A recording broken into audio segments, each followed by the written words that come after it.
everybody, and welcome to my studio today. On this video we're going to paint this really cute pumpkin head scarecrow on this pumpkin surface, which you can find on my website. I have painted it on scrapbooking paper and adhered it to the surface. It's got this really cute little kitten on it with a witch's hat on it. But you can use any scrapbooking paper that you want. This is just a blue check, and I did add other colors into the background. I've got these letters on here. Now, the ER is behind the scarecrow, and I like it that way, but if you don't, you can certainly spread your letters out and put letters on each side, make them bigger, you know, put the letters on top of him, whatever you like. But I liked it like this, so that's why the ER is behind him. And I think this is going to be a super great project. Now you can use any scrapbooking paper or just paint the background a color within the palette. A lighter color would be best. So I think we are ready to turn around to my paint table and get started. Okay, let's get started on this design. So the first thing I did was apply a coat of multi-purpose sealer with a dampened artist sponge. This step is important, and I hope that you never miss that step, because it's really important to make the paint or whatever you're putting on the wood adhere to the wood. So now we're going to stick this paper to it, and I just think this is just a fun, super fun fall paper. It could also be used for winter, but I think it's going to work out fabulous for what we're going to do. So my surface here, I want to apply a coat of decoupage for paper. This is Deco Art brand, Americana Decoupage. Okay, so I've got a dampened older brush here. I'm just going to dip into my bottle and start applying a nice coat on here. I've got maybe just a tad bit too much water in my brush. Didn't wring out enough of the water. I don't want my decoupage medium to thin down a lot, and that's pretty thin right there. So I'll go back over it right before I'm done here. Now, if you want the edges of your paper, of your piece, to be a different color before you do this, paint the edges up with a nice blue color that would match the paper, or with white. I think either one of those, like a cool white. It's got a little bit of blue in it. Let me go back up here and put a little bit. You want to make sure you get your paint or your decoupage medium all the way out to your edges really good. Those are the place. That's the place where it's more than likely not going to stick well or come loose for you. So make sure you've got enough on there. All right. So I've got plenty on there. This is a 12 by 12 piece of paper I got at Hobby Lobby. And you know, scrapbooking papers rotate out all the time, so this may or may not still be there. I don't know how long I've had this paper. So we want to use a brayer of some kind. You can use some kind of flat tool that you can smooth it down with, but not tear your piece. But we want to really get that paper stuck to our surface.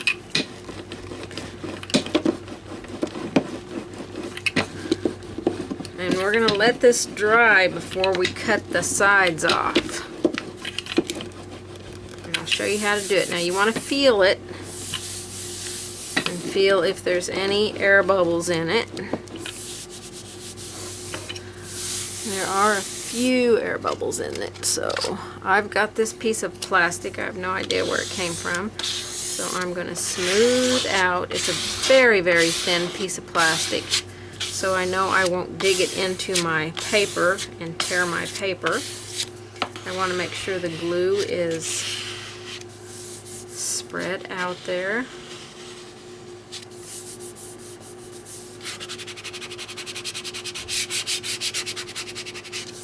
I don't want to feel any bubbles in here. Make sure you've got everywhere your stem on your pumpkin. Now you can do any kind of surface that you want. I just thought since this is a fall design, it would be super fun to put it on a pumpkin.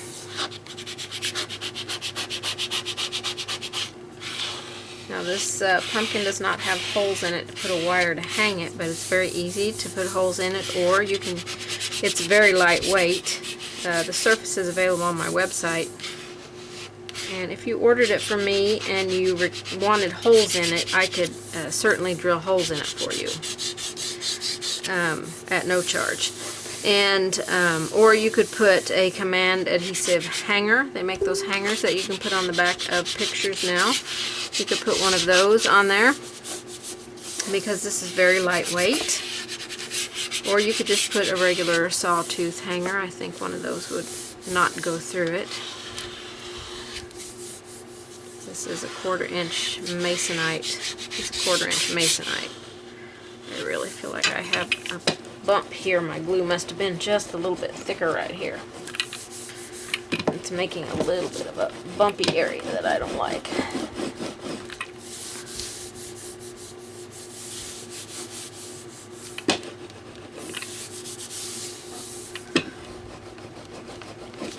And if you don't have a brayer, you can get one of these at Michael's if you're interested. I'm sure Hobby Lobby sells them too, and you can use your coupon to get it. So it'll be in the scrapbooking section probably.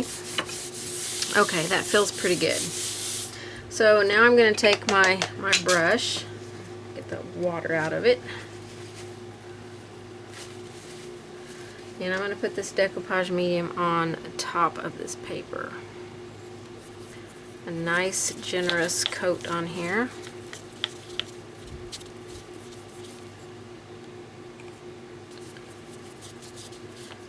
All the way out to the edges.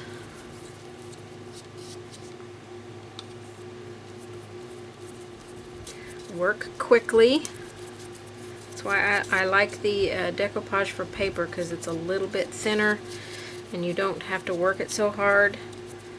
So if you are using regular decoupage medium, or if you're using Mod Podge, you might want to take a little bit out and add just a little bit of water to it to thin it and get a nice thinner coat on there. Okay, I think I've gotten all of my surface here. So we're going to let this dry, and then we'll need a self-healing mat to cut around the pumpkin once this paper is dry. So I'll be back when it dries. Okay, one thing I need to mention to you while it's drying, you need to flip it over and make sure that no glue has run over on the edges or the back. We want to remove that if any has, because it just will be unattractive and you can't paint over it, so I'll just leave a big bump. Okay, mine is not quite dry, so I'll be back as soon as it's dry. Okay, mine's pretty dry here, so I've got my self-healing mat here and some kind of really thin, sharp knife or blade. This is just a retractable blade that you can break off. It's got lines on it, so you can break off. When it gets dull, you can break off to the next one with just a pair of pliers. Now, you can, before you adhere this to your surface, trace around it and cut out. Either way will work just fine.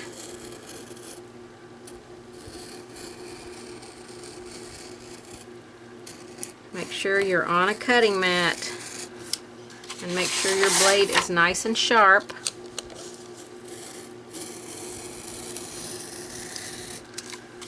I think this is just a little bit easier than trying to cut it out with a pair of scissors and making sure that it fits on the surface okay, because you can get right up next to the surface with a thin blade and just follow it around. Hopefully I'm cutting all the way through the paper here.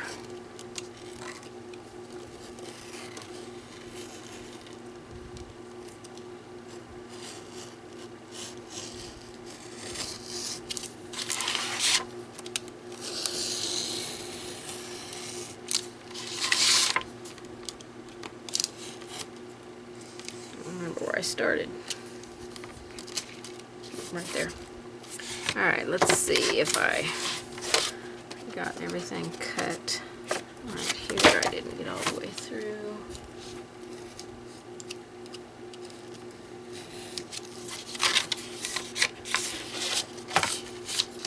And right here.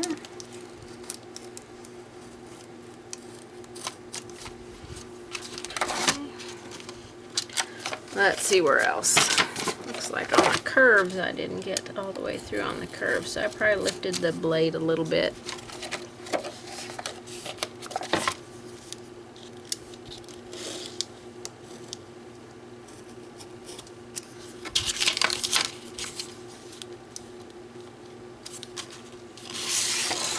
Turn this so I can see where I'm at here.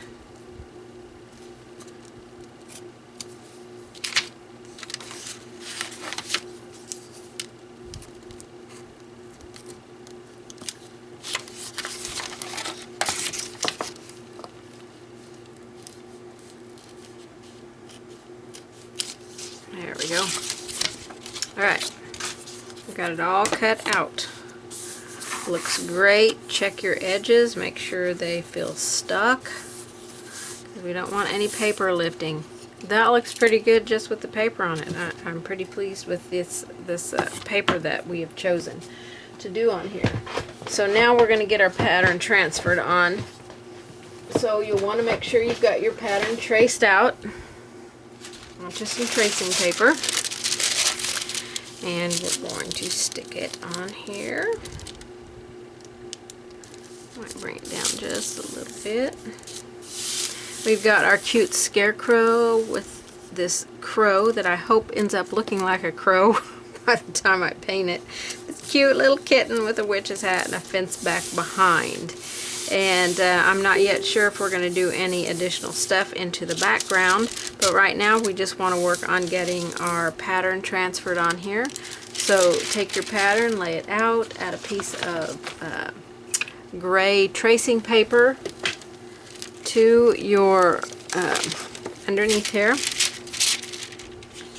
and follow the lines. We just want to do our basic outlines of things. We don't need facial features. We don't necessarily need the buckle on. We don't need the features on the cat or any of the patches or anything on the pants. So just do your basic lines on here. Alright, oops, all my base coats are on, so let me tell you what I put on here. Everything got 2 coats. We've got buttermilk, mistletoe green. First coat on this was pumpkin, not pumpkin, Tangelo orange and Sunny Day mixed together to get like a peachy color, because the Tangelo orange is not quite bright enough. Then I based it in with Tangelo orange. This is also buttermilk right here. The shirt is antique white. The pants are a mix of shoreline and royal navy. All this will be in your packet, so I'm just going to tell you the colors right here. The lettering and the hat are lamp black. The strap here is lavender. The cat, the fence, and the bird are a mix of snow white and lamp black to make a medium value gray. And then the sticks here and here are dark chocolate. The belt is also buttermilk. So those are our colors that we painted everything. Then I transferred on the remainder of the pattern lines. So we're going to begin painting this project. Okay, we want to start on the pumpkin, and for the pumpkin I am going to try the color pumpkin for a highlight, and actually I think I will shade it first, and I might use a cat orange, won't be dark enough, so let's go with a burnt orange. We'll go with a burnt orange for our pumpkin. And my misting bottle. Spritz the side of my palette with water, so I always have clean water for my floating. I'm going to grab a size 10 curved brush, So you can have a soft, curved, flat. You can use a flat brush, you can use an angle brush. So if you're going to use an angle brush, probably a 3/8 or larger would work best. So we'll dip the pointed edge into the paint and work it into the toe. I want a little bit more moisture in my brush and just work it in there to that edge. You need to have the water and the paint, they need to meet in the middle and blend so they give you a nice soft float. So let's see if this is going to show up on our orange. And we'll begin by shading our slots here. It's not going to show up super well, it doesn't look like, but it's going to give us a good start.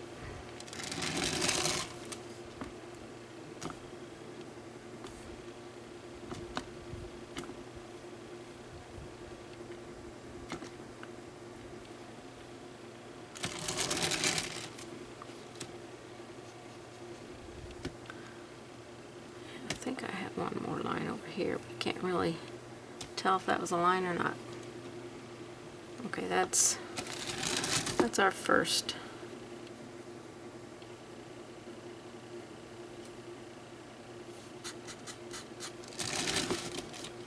On there. So I think for our second one, we will add a little bit of let's add a tiny little, let's see if lamp black. Nope, let's go with dark chocolate. Let's mix a little bit of dark chocolate in there and see if that will just slightly darken up our paint. Just a little bit.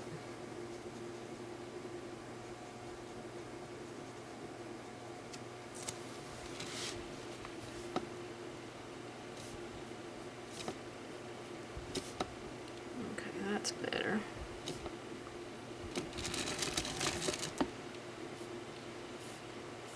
Now you could paint the pumpkin on and then add the face later if you don't want to paint around the face, the facial features. We'll go up underneath the hat. I want to make sure the pumpkin is dry. The float that we just put on there is dry.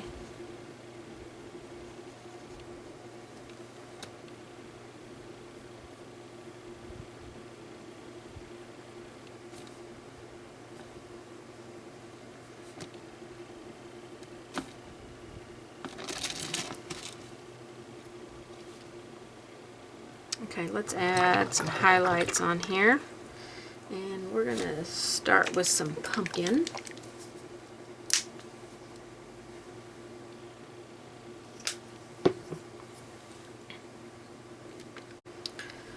So I think I'm going to take a small little scruffy brush and just dry brush some color in there. So just find one that will fit in between your sections. And get a little bit of paint on a scruffy brush, a dry scruffy brush.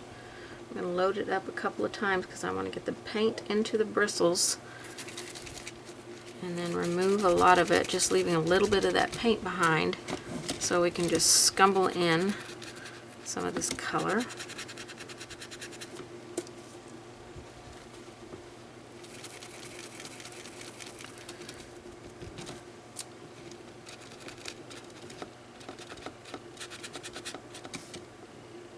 See it down here. It's not scumbling in too well, so let's grab some Sunny Day, which we mixed with our first coat of Angelo Orange. And I'll just brush mix that on my brush. And there we go. I think I will erase my facial features a little bit because I remember if I drew these in with a pencil or if I used graphite, but it seems to want to be dirtying up my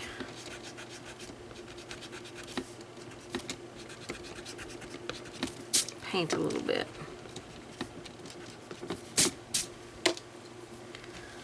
So let's try that again. Mix a little bit of orange and a little bit of Sunny Day. might be too chalky of a highlight. I'm still getting some of that black on there. Alright, I do not like those colors at all, so I'm just going to go into some cad yellow. So,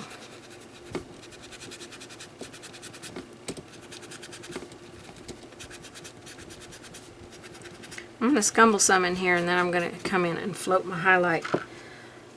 That graphite paper that I used on this is just kind of taking over my color.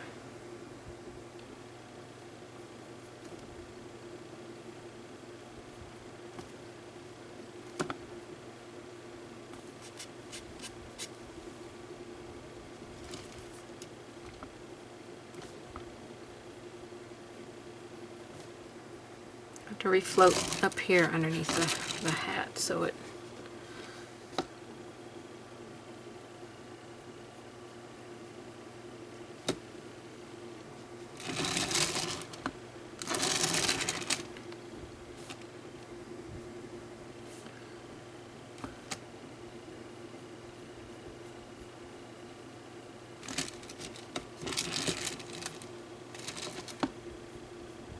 okay, this is cad yellow.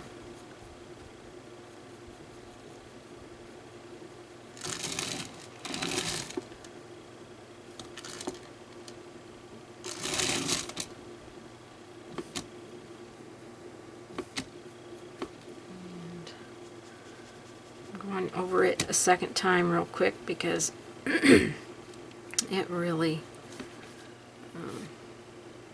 that graphite really took down my paint color.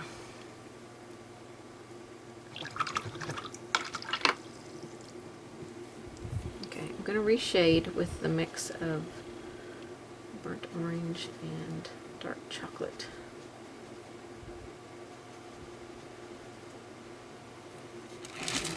And you can do a pretty close to equal mix here with these two colors.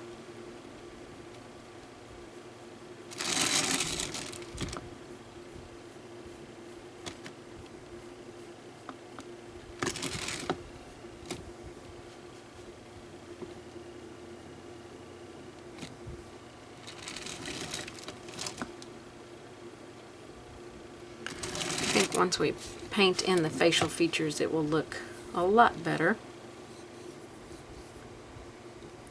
And we're going to brighten up the highlight. Get some Snow White out.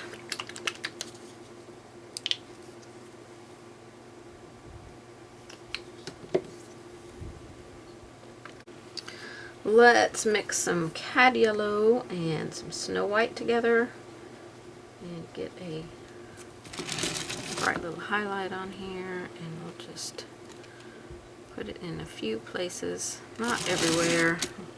Once we get the eyes painted in, we can, and everything, we can kind of see where we need to put an additional highlight, but that's going to get us a good start.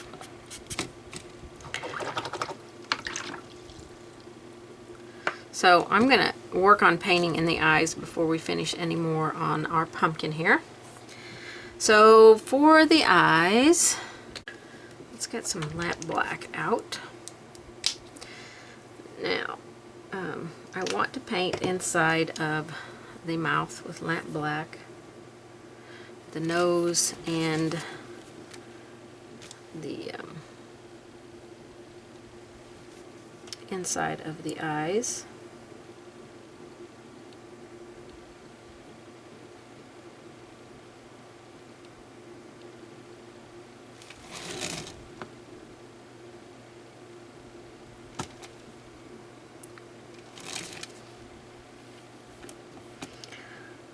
So I'm going to go around my teeth.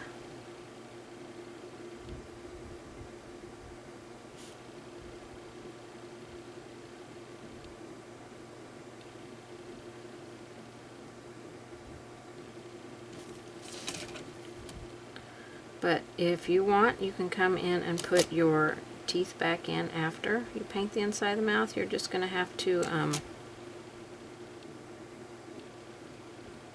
undercoat them first with a mix of yellow and Tangelo orange.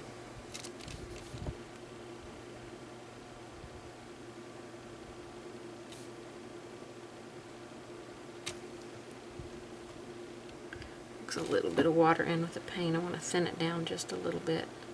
And I'm just using a number 2 round here.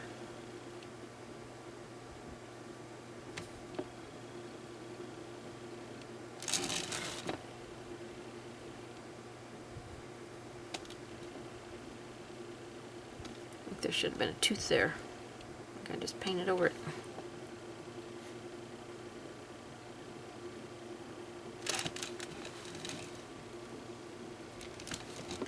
I'm going to outline, actually I'm going to paint in the eyes first, and then I'm going to outline the mouth.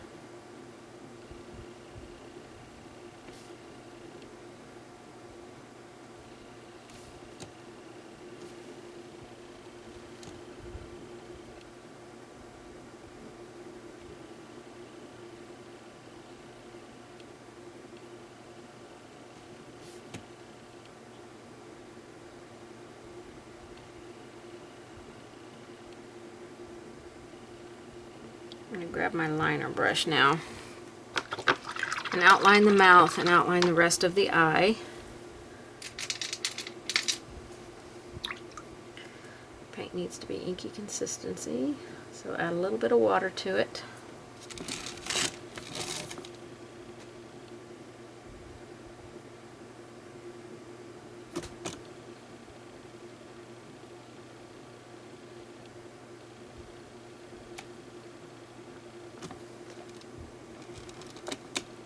Outline the mouth.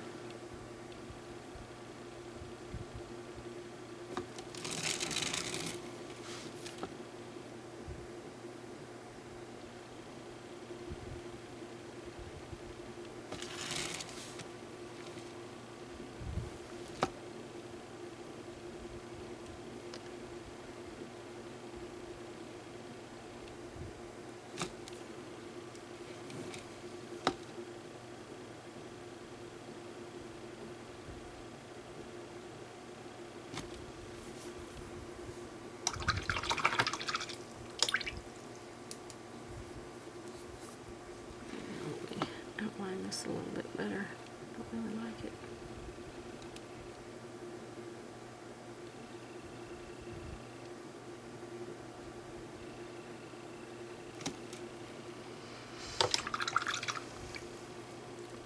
Okay, I'm going to paint that tooth in that I lost.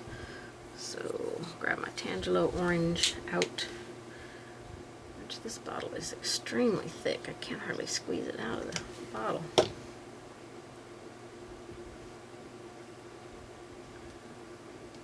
Mix a little bit of a yellow in there.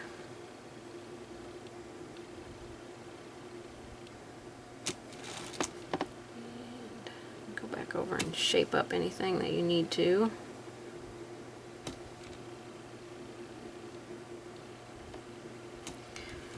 We are going to add some highlights on our teeth.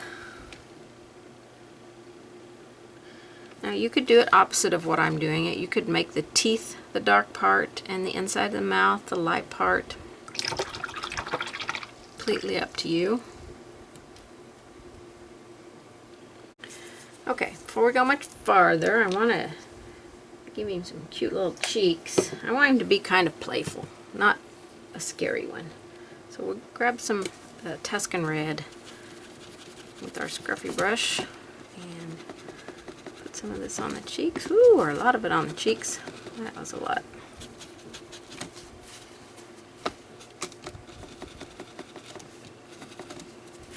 Okay, I'm going to go back over that tooth with some Tangelo.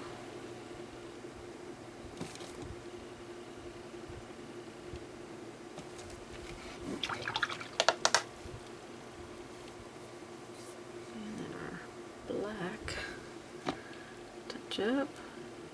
You could add the cheeks in before you paint in the mouth. That would probably be a little bit easier.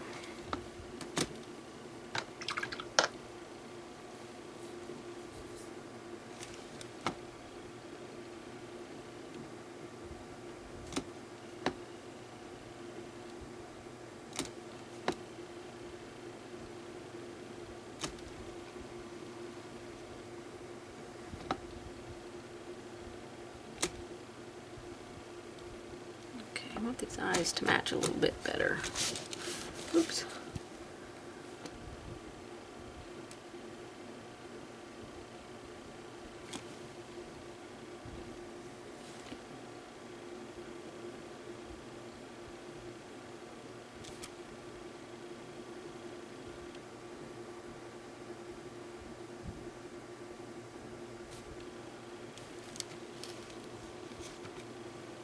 Okay, that's a little bit better on that.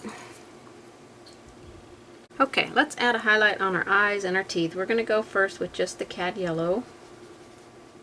So work it into your brush, get a little bit of paint, or a little bit of water if the brush feels dry in any way. And here's where you'll probably want to go down to a smaller brush. If you need to, you can go down to a 1/4 inch angle brush or an 8 flat, whatever you like to float with. I'll probably end up getting some of this into my black, so I'm going to go to a smaller brush. And the kind of brush I'm going to go to is actually a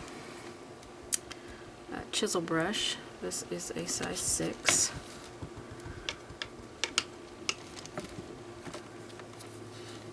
This brush can get into a little bit tighter areas. Grab some more cad yellow. We're going to go on the top of the eyes.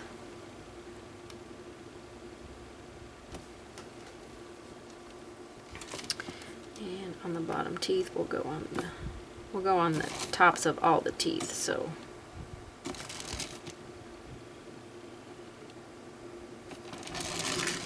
I'm kind of up on the tip of the brush so I don't fill the whole tooth, and just laying a little bit in on that edge of the tooth. We'll definitely have to repeat this, and then we'll brighten up just the center ones.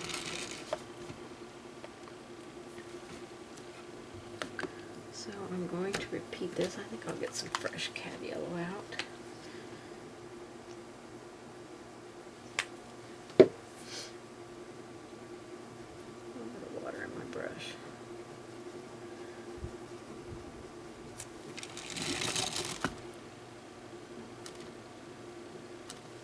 Again with the cad yellow,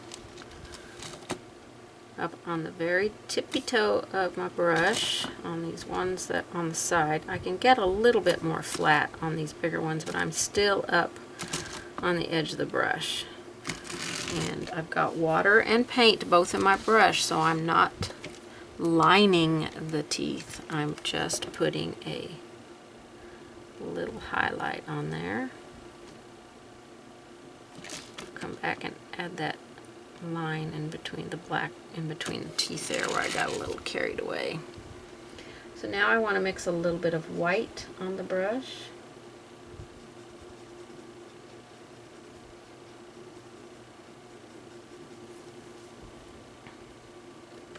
And we'll add a little bit of highlight. A lot of highlight.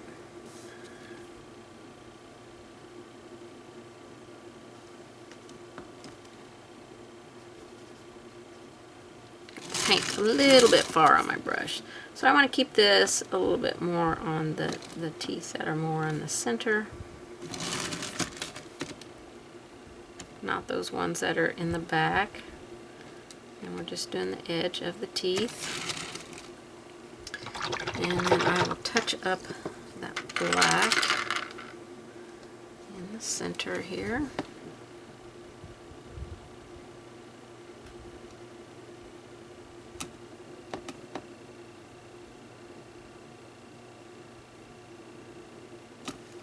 Got some red right here. I didn't get covered up. So I'll probably put in my instructions to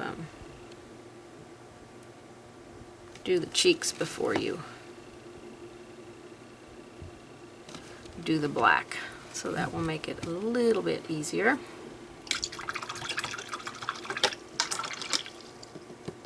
Okay, and I think I'll take just a little bit of white and brighten up highlights on our pumpkin here.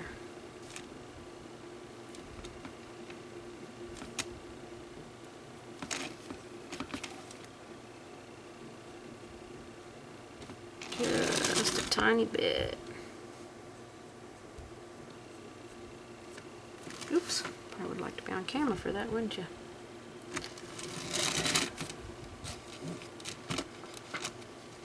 Let's do a little bit down here.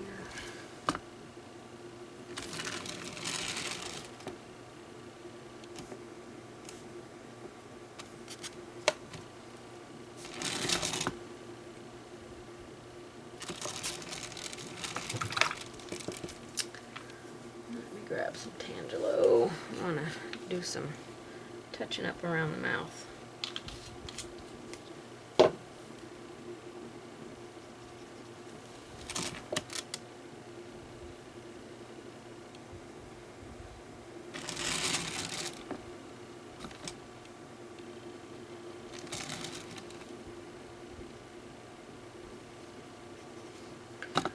A little bit of cleanup, adding a little bit of the orange back in because we don't want to lose the fact that it's an orange pumpkin. Okay, we can wide angle out now and take a look at our pumpkin head. Isn't he fun? So cute. So cute. Maybe we'll do a bright little highlight. Let's put a dot on the cheeks and on the eyes. This is with the liner brush. I'm just going straight in with Snow White.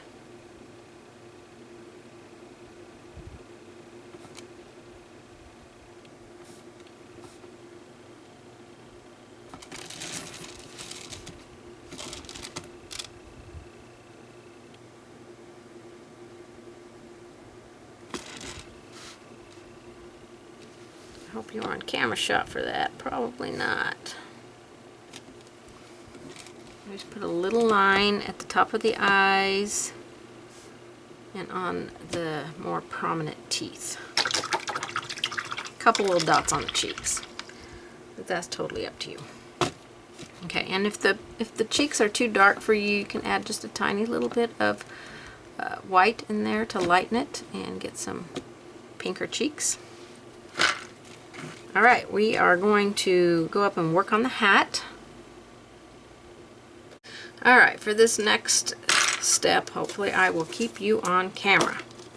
We are going to get a piece of drywall tape. Now you can buy this pretty much anywhere now. You can buy a huge roll of it at home improvement stores, and you can buy little pieces of it at like Hobby Lobby and Michael's. Usually it comes in colors there.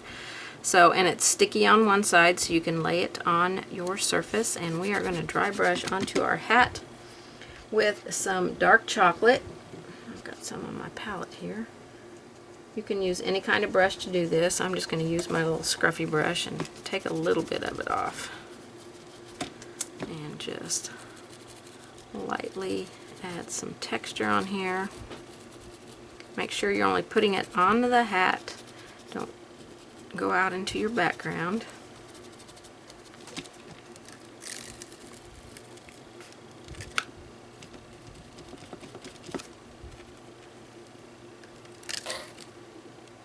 How fun that is. And then we can take it and crisscross it this way and give it a little bit more. I don't know if I have enough paint on my brush here to get that effect as well. Not too bad. And it looks, you know, more like a burlap hat that way. So that was with a dark chocolate, piece of drywall tape. Now they do make stencils that look like drywall tape. I don't know if the holes are as small. Seems like Tim Holtz has one. I don't know if the holes are as small as what they are on here, but I mean, I can use this drywall tape forever, and so I'll just go stick it to a piece of plastic somewhere and grab it later when I need it for something. Okay, let's start adding details on our hat. Okay, let's begin our shading on here. And I'm going to stay with this chisel brush because I can get a little bit smaller, tighter floats with this brush. So we're going to take our dark chocolate and go up underneath the hat brim and next to the pumpkin.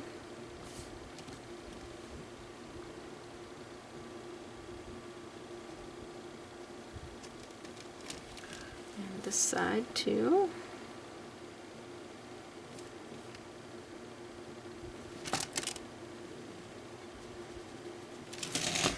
We're going to create a little bit of a wrinkle here, maybe.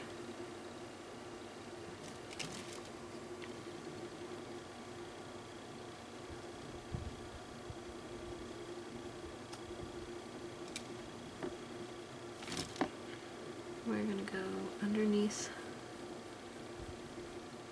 the trim, and I'm going to come down the edges just to give it a little bit more form here.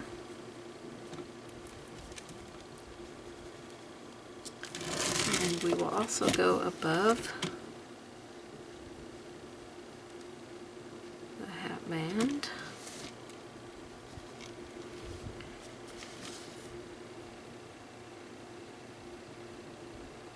And on the inside of this, which makes our little wrinkle here not defined enough, we can put a little wrinkle up in here. A little bit more water. And go up here on this edge.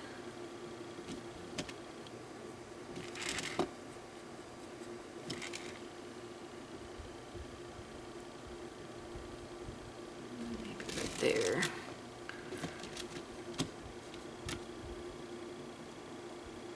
Okay, he's looking pretty cute.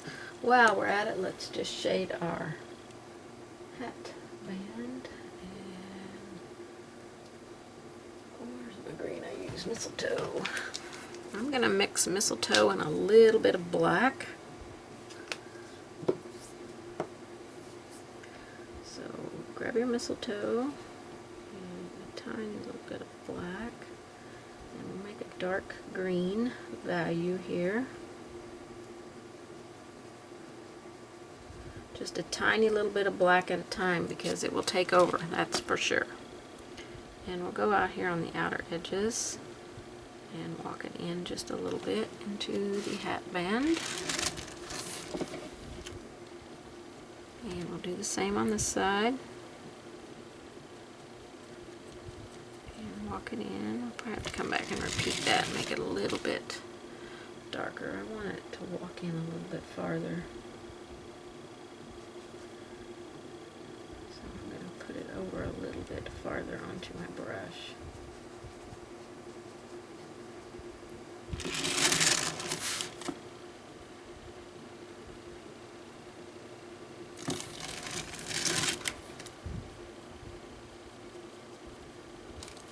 Okay, so that's just with that mix of mistletoe and a little bit of black.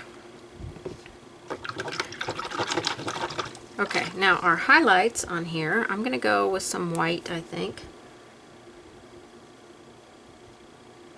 A bit too much water in my brush. So I'll lay that on my paper towel and get some of it out. So I'm going to highlight along this edge.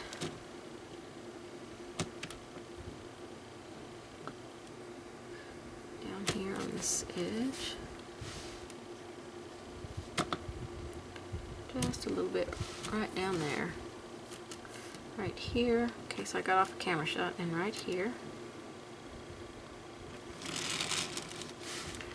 I want to put some up here, bit on the very top of the hat.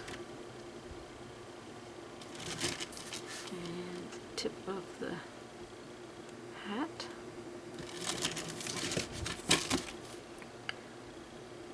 On that wrinkle there.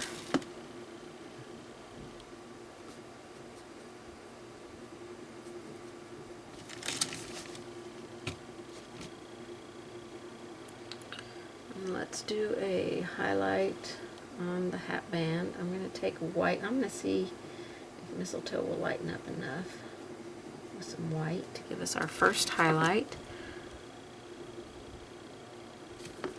I'm not sure I like that color. It's too chalky. So I'm just going to remove that.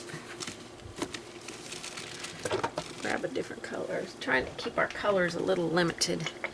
Maybe I could mix cad yellow and some mistletoe. Get a bright green here. That might work. Let's try that.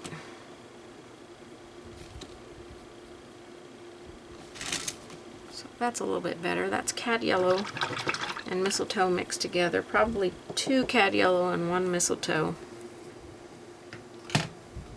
And then we'll brighten that up with just a white highlight. I want to put a little bit of our blue in our hat. So I'm going to take my Shoreline and my Royal Navy. These both are colors for 2019. And I really like them. I'm going to mix them together. And get this bright blue. I might have to go with a turquoise color. I don't know if this one, I just want to put some of this color in the hat in a few places. Get a little bit of blue on there. Okay, let's brighten up our highlight in the center here. Let's go with some yellow this time and white.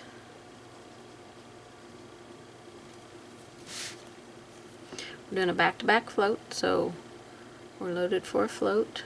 Flat brushes work best with a back-to-back float, and then flip the brush over and lay it right where that previous float was. You know, you do it this way, and you flip the brush over and you do it this way, and they touch right there in the middle. And that gives us a bright little highlight there. Let me wide angle out. See the hat a little bit better. The shading on the hat needs to be darker. So let's go with our dark chocolate and a little bit of black. We'll make a little bit of a soft black. Ooh, too much black. So grab some more brown. And we'll deepen up on our shading here. So underneath our hat brim and right here in that corner. And then we'll go right here in this corner and make those areas a little bit darker. I'm going to do just on this edge here and bring it down, kind of make a little triangle right there. A little bit in the center, and then do it on this edge as well. So I'm not going all the way down the edge there. But water. I do want to come out here just a little bit though. Okay, then we're going to go right in here, create this dark area, and we'll do it right here. We're creating these little V's in here. So you push the paint into the V and then you round it out with your brush. And right here we'll add a little bit of dark. Right here. And on this bottom edge down here. So I think I'll highlight the white again because it's not popping. I especially want it to pop right here.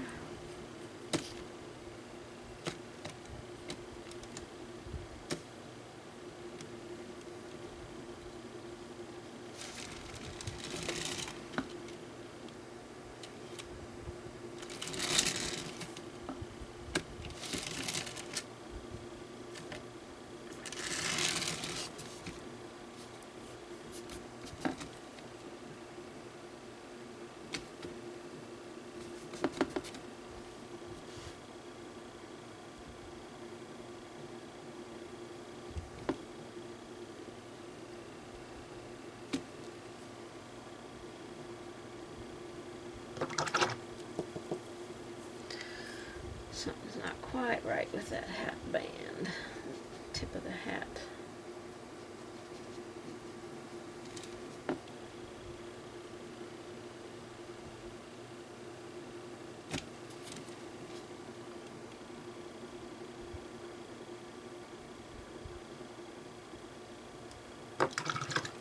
Okay, I think where the hat curves, we're going to do that back-to-back float with some white. So right here,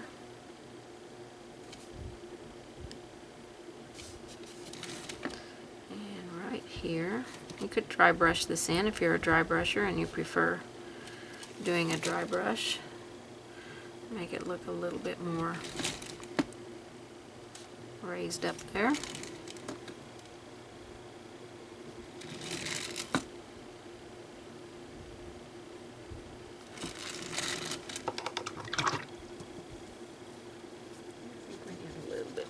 Dark up here.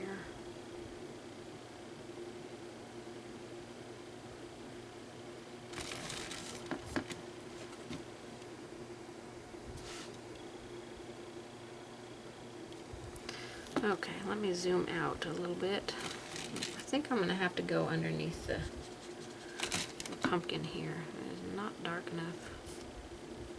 Doesn't have a dark enough shadow. So I'll take that mix of black and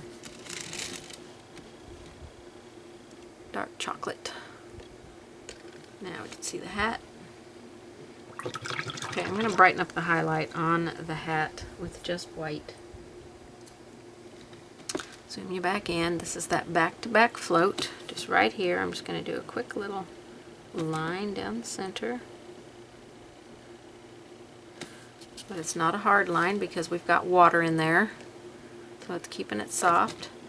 So there we have our hat band and our pumpkin head. I think our hat and our pumpkin look pretty good.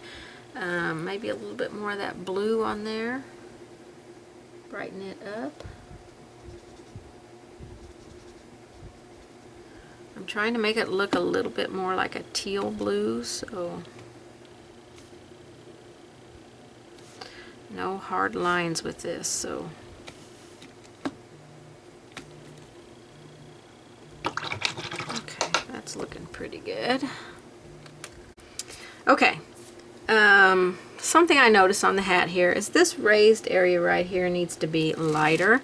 So we'll just put a little bit of white on that edge. And then this edge right here could, if you put too much white on there, take it down with just a little bit of the dark chocolate, kind of make it seem more like a valley in the hat. And then I want to give the hat a little bit more yellow to it, so I'm just going to get some cad yellow and make a little wash of it and put some cad yellow on the hat in a few places and kind of bring it back to some yellow, I think. I think that will do it for our hat. Looks pretty good. Okay, let's work on the shirt now. We are going to do a similar type of technique, not with the drywall tape, although you could take the drywall tape and do it down here. I want the shirt to look just a little bit different. So I'm going to use a rake brush and get some fresh dark chocolate out.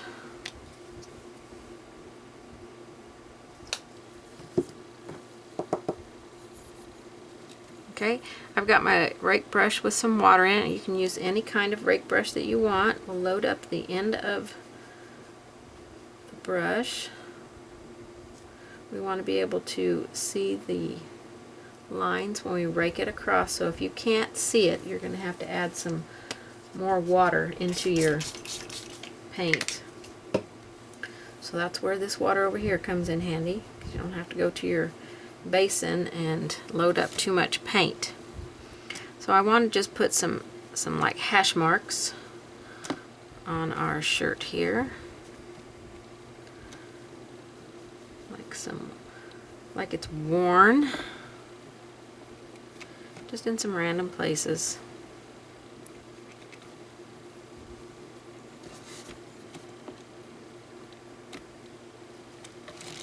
some up here on the collar. Trying to stay up a little bit on the very bristles. I don't want to lay the brush flat. I want to stay up on the bristles. Okay, so we got some nice little hash mark stuff going on there. If you prefer, you can do all that with a detail liner. Rinse that out. We're going to start adding some shading on this shirt with our dark chocolate. I'm going to try and keep our color palette to a minimum. We'll see how that goes. So we want to go underneath our collar here.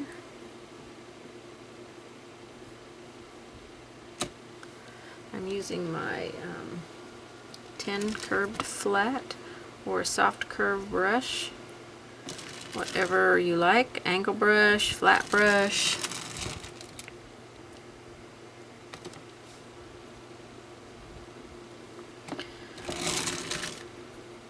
Let's go down the center line here.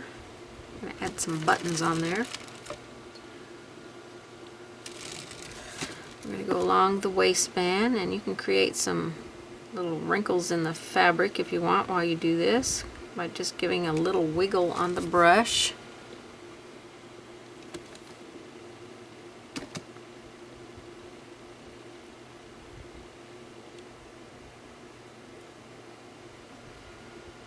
Go all the way across.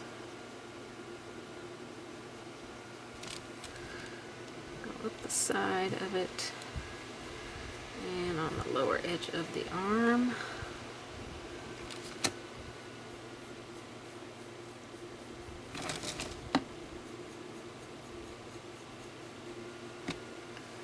And maybe just a little bit more paint here. A little bit wider float, I think.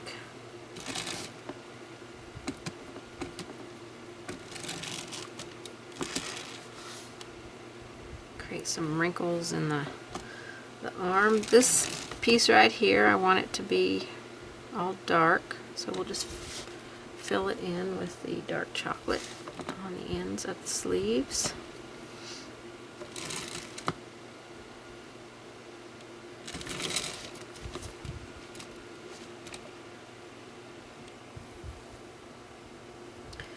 And I think actually on our collar we're going to darken it like we did the ends of the sleeves. So I'm gonna float the color on here and bring it onto the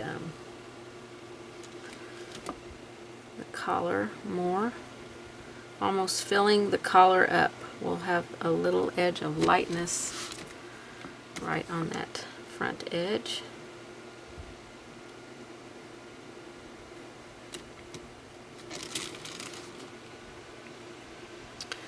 Alright, so that is our first shading on there, and I hope I kept you on camera for all that. So we're going to darken that by adding a little bit of black to the paint. So I'll get some fresh black out.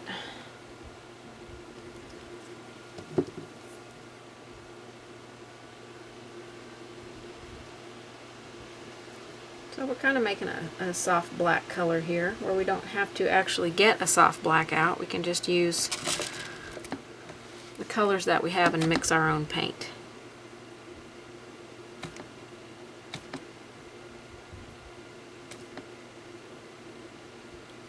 And it might have just a tad bit too much black in it here.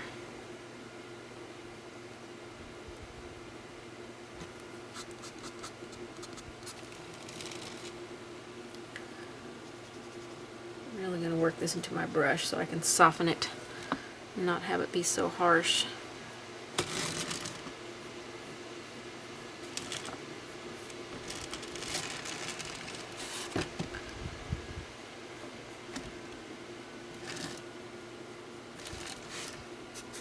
I'm not going to go all the way down the length of the arm or the side.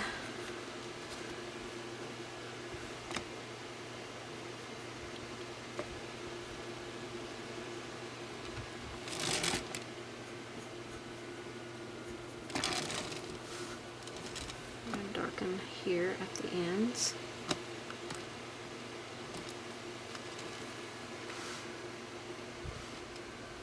And then of course we're going to darken the collar.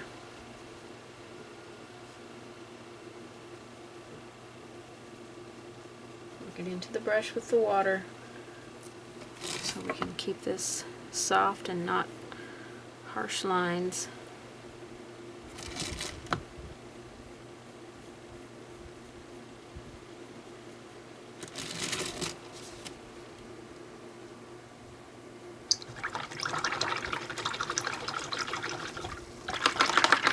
Okay, that looks pretty good. We're going to highlight now. I'm going to highlight with buttermilk. And then we'll start adding our patches on here.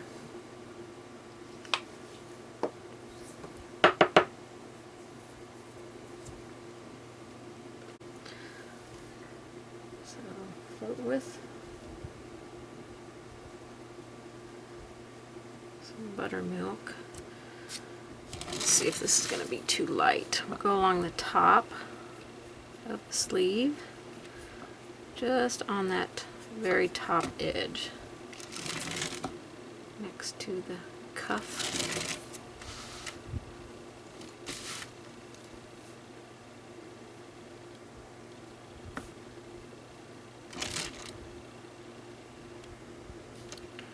Next to the edge right there. And do this side where the buttons go. And do it on the collar.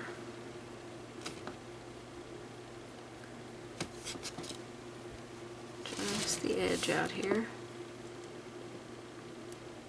Stay up on the toe in those narrow places. A little bit of water.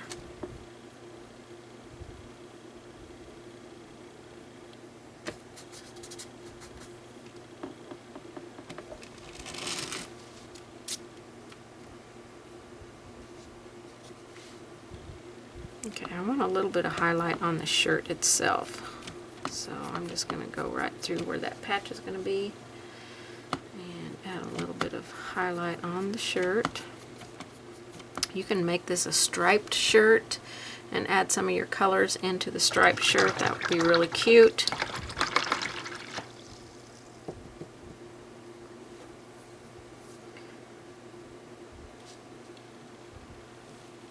Okay, we're going to brighten the highlight with some white. So, fresh white.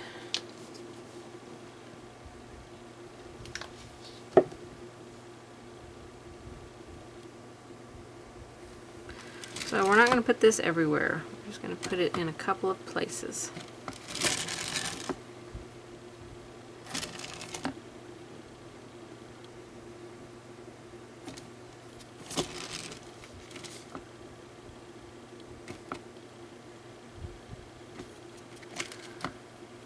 Some down the center. And if you cover up a lot of your hash marks, you can always come back and add those in. Okay, I think that's all the highlighting we're going to do on the shirt till we get our patches and stuff put in. Okay, our patches we're going to paint in with Tangelo and mistletoe and I think I'll do a blue one. Let's do some shoreline. So just pick whichever one that you want to paint, whatever color. I could have squirted out some new paint, but you know, you got it on your palette and you know it's wet underneath there, so you just want to use it. Okay, so we're going to paint this one in with some shoreline. Might add a little bit of that.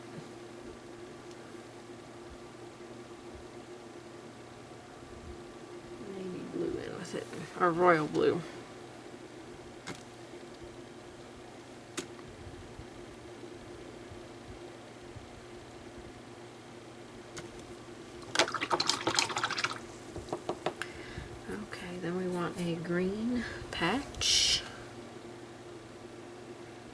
You can make your patches any color you want. And we'll take 2 coats, and I might darken that blue up on that one a little bit. And we want a Tangelo one. And I think this is a rounded patch here, but you can make it square.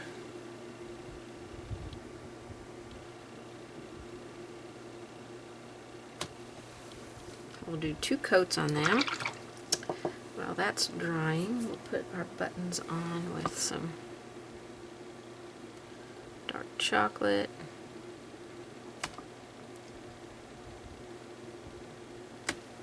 And that will need a couple of coats.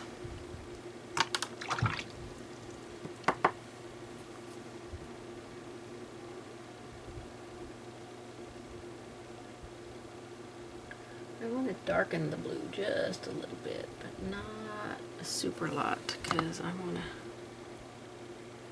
add some details on here.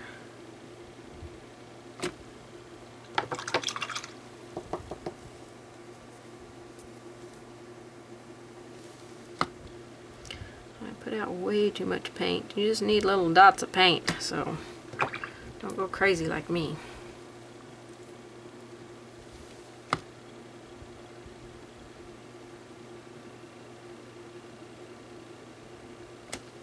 Okay, on this orange one, while it is wet, I want to paint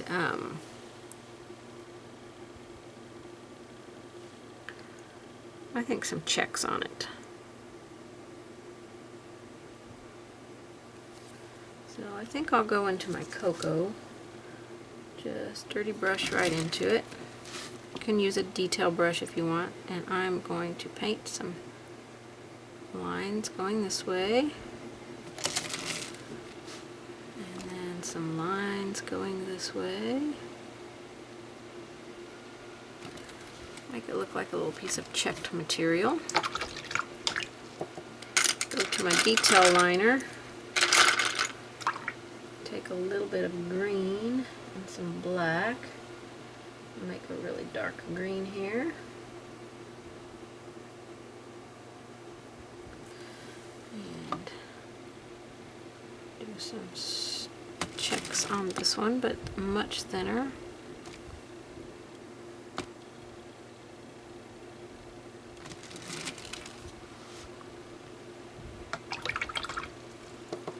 And then the blue one, just take our straight blue here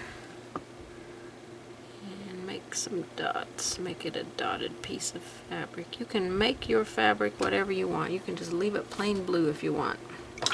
Make them all checked. It's going to be just fine if you make them all checked. Not a big, huge deal here. So we want to add a little bit of highlighting on here. So I'm going to take my white, tiny bit of green, and add some highlight on the green one. And it's going to be kind of loose, not doing every single line. I don't want to do every line. We'll take some with the orange, white, and we'll add some highlighted lines on here.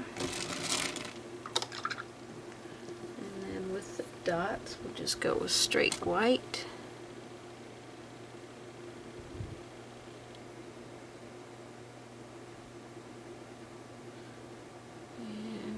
Light along the edge, I think, and a few of the dots.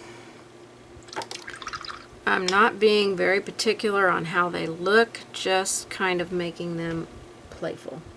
So then we'll take our lamp black and we'll make some stitches on here.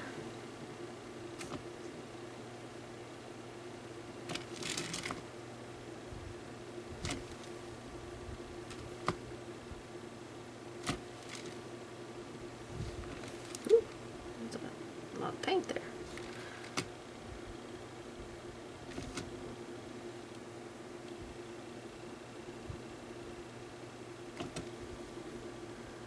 Add a little bit of water to your paint if you need to thin it down.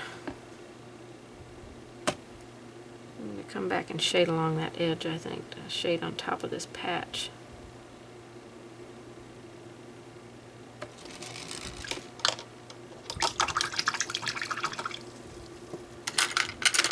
So both of these edges, the patches, will just go in with some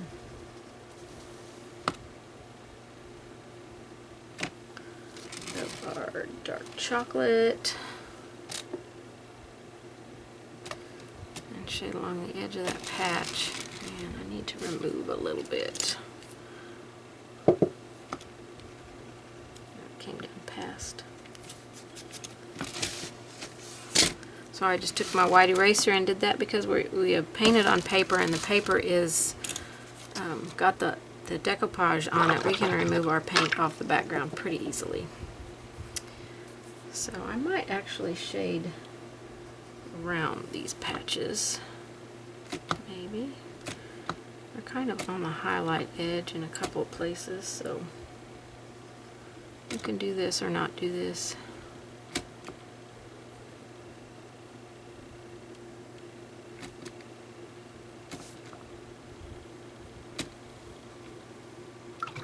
Okay, let's put a second coat on his buttons, and that's with the dark chocolate. And then I think I'm going to come in with my detail liner and put a few hash marks back on here, which is what I used with the rake brush. But you can use a liner brush. I'm just going to show you how you can use a liner brush and do the same thing. And just add some of them back in here.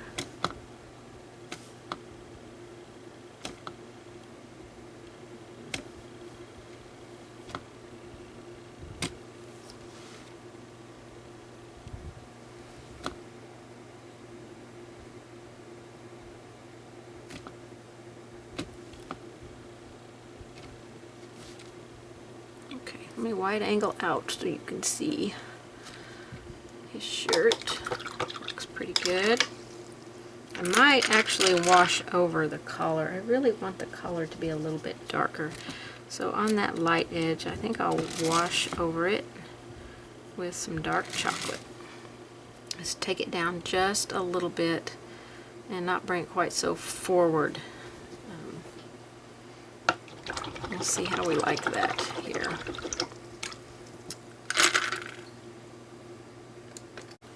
Okay, let's add a little dot of white on the buttons before we move on to the belt and the pants. Just a little highlight. Okay, the belt and the pants. I'm going to take my small round and take some of the dark chocolate and maybe antique white mixed together. I don't want it quite as dark as the dark chocolate, but the antique white's not quite dark enough. And just a tiny little bit of the antique white. And let's add some lines on our belt to kind of make this look like a rope belt.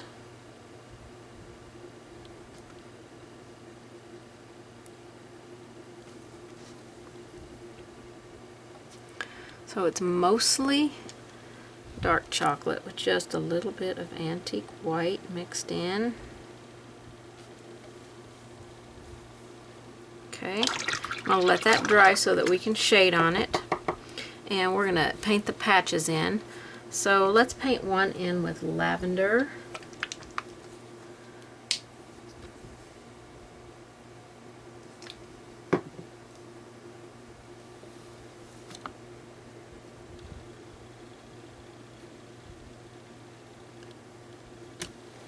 And the other one we will paint in, I think we'll go ahead and paint that one in with green as well.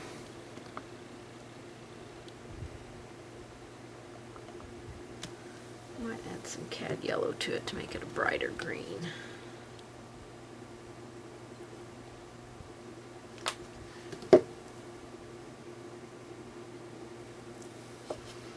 So I would do just an equal mix of cad yellow and mistletoe and make a bright green patch on here. Now these are the pants rolled up down here, so along the edge, that little edge that we've drawn in there, we're going to take some of our Royal Navy and paint that cuff. This would be the hem of the pants. And we'll definitely repeat that. And we'll take some of the shoreline and add some white to it.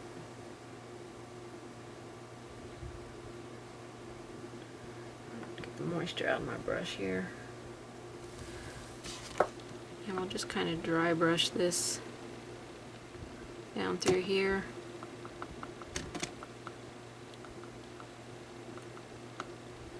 Kind of make it look like the jeans are rolled up.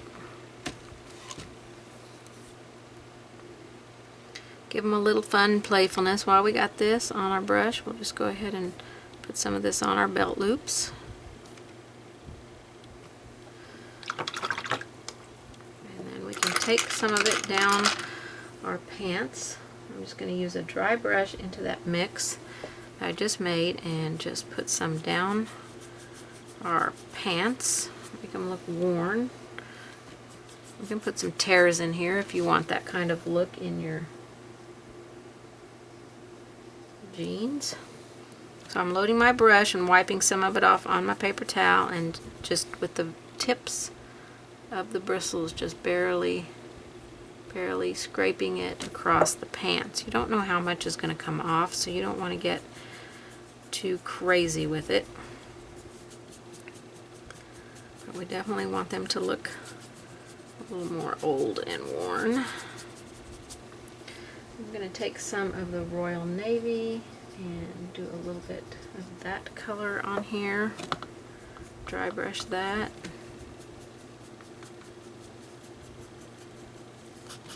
Try to stay off of our rope. We'll come back and shade with this color to begin with. So let's put our color back on our patches. Lavender. And you can make more patches on here, and you can give him pockets and, you know, be as creative as you want to on here. This is our yellow, cad yellow and mistletoe green mix together.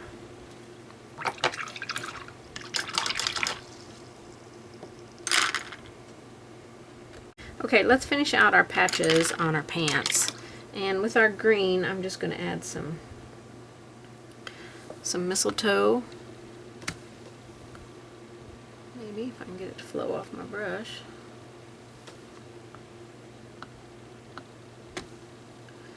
Might have to add a tiny little bit of black in there. Make a darker green to show up a little bit better.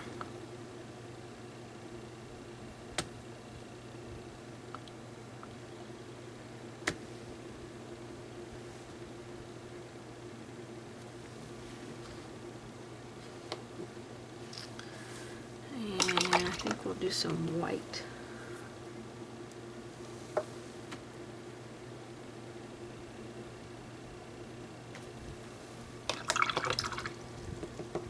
And then on our purple one, we'll darken some of our purple here with some black.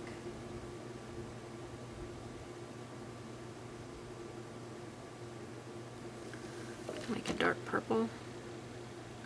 And we'll make some lines on this.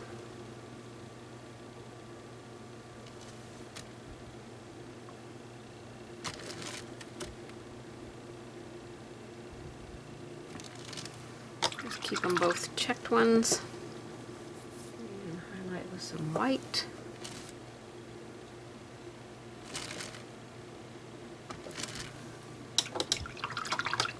And then add your stitches.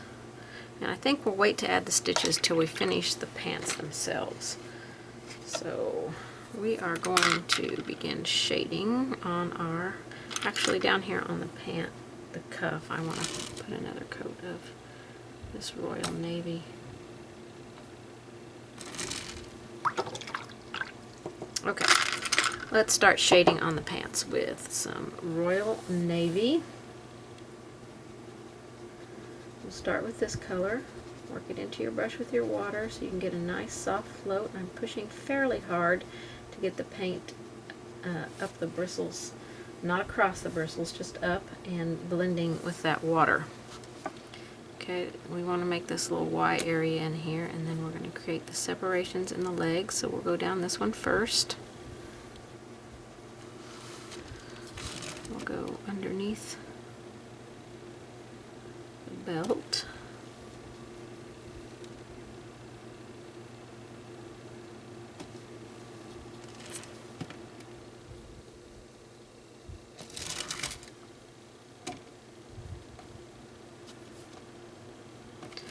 I'm going to go around both sides of this part of the belt that's hanging down. Go along the outside edges. And this is where you can choose if you want to make some pockets on here. So let's say you want a pocket over here. We're just going to create a little dark area there. We'll be darkening all this up.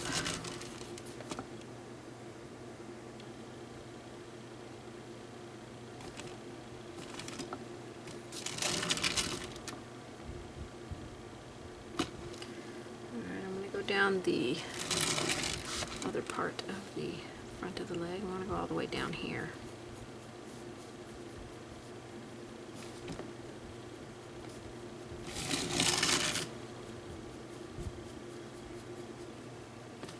It's a back-to-back float there.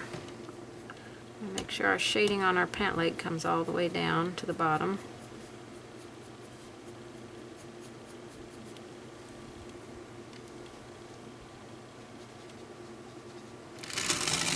This outside edge here.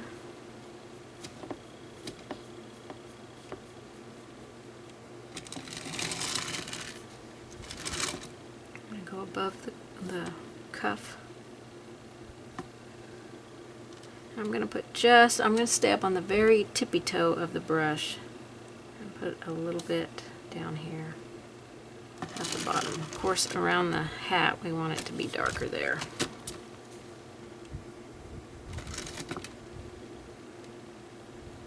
A shadow. You can go ahead and go around the patches if you want, like we did on the shirt. I'm going to stay up on the toe of the brush here. Go around our belt. And go around it again. I had too much water in my brush the first time.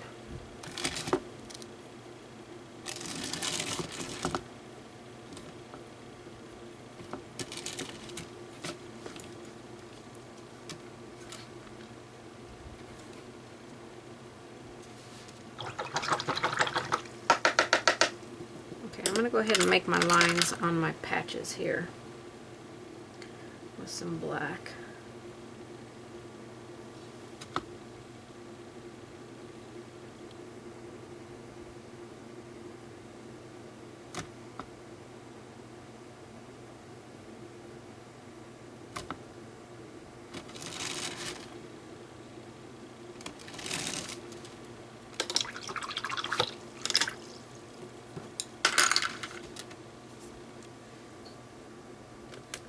Okay, let me wide angle out just a little bit. We are going to deepen our shading on our pants here. And I have to run errands, so all my paint is dried up. So let's get some fresh paint out. We're going to get the Royal Navy out and some black and deepen that blue just a little bit.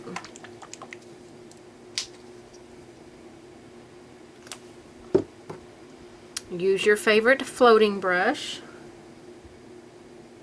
So I got my blue and just a teeny tiny little bit of black. That's all it's going to take to darken that blue up.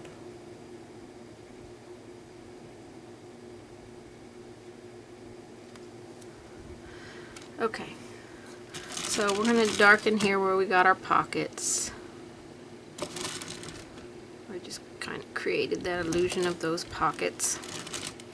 We'll go above our cuffs here.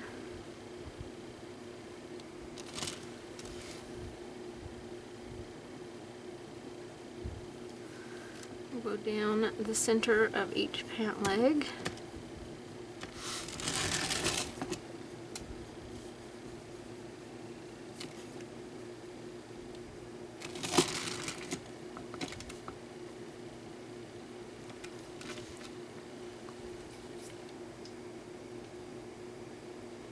And this, you can add just, I almost have too much black on here, so you have to be very careful adding the black in with this glue. We don't want it to get too, I'm going to push my brush a little bit harder and work that paint and water together a little bit more.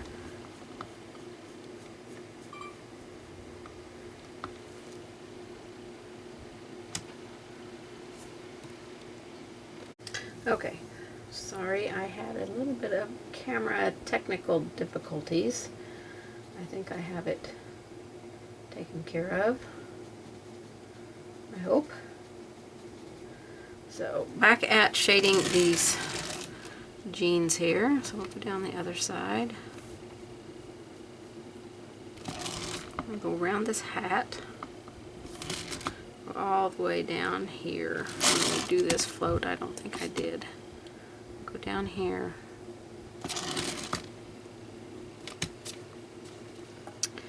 We'll go around the belt.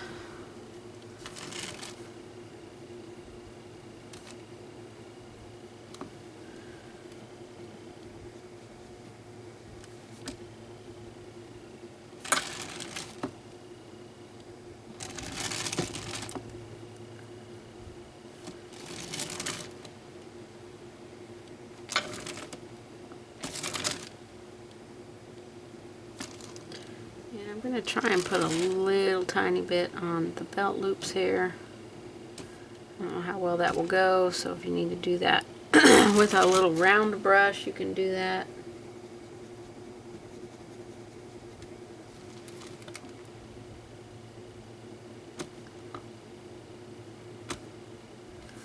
I've got way too much water in my brush, so it's not working out so well for me. So grab a little bit more paint. There we go.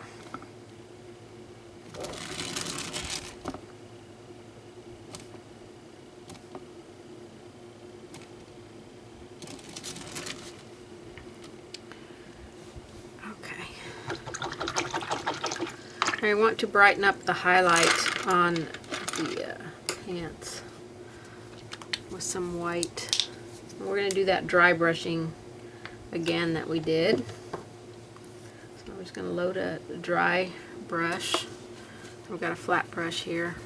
Remove some of the paint and then just begin tickling the tips of the bristles on here. Give it a little bit more pressure as you need more paint to come off.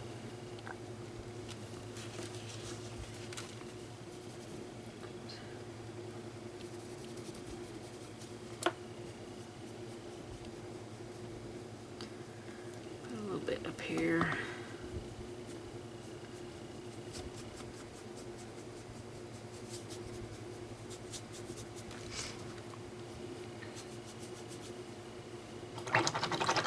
We've got him some pretty bright jeans there, and I might want to dirty those down a little bit.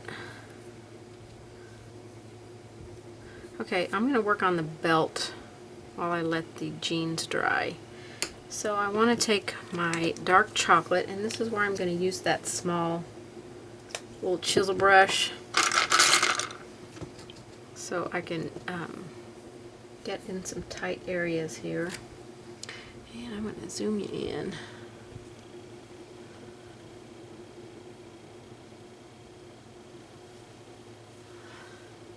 And we're going to make a little knot in here.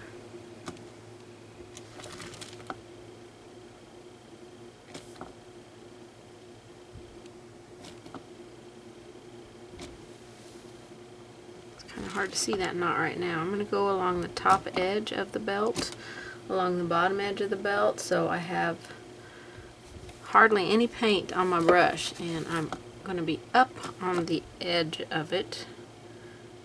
But because it's got a little bit of water in the brush, it's going to keep that paint from being hard line on there. So I'll go along the bottom edge.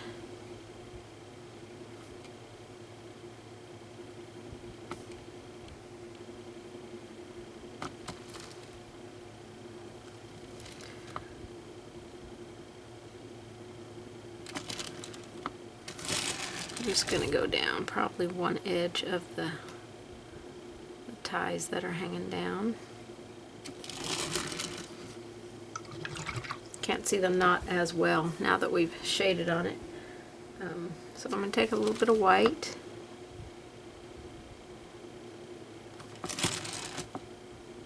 and highlight. Oops.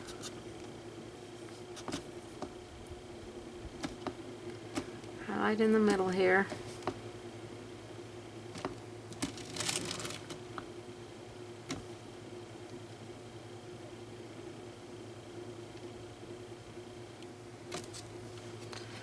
And I think that's good enough for our belt. We don't need to go into great, huge detail with it. I do want to put some shading of this dark chocolate on the outside edges to make it look more rounded. I think that'll take care of our belt there. Let me wide angled out just a little bit. I really want to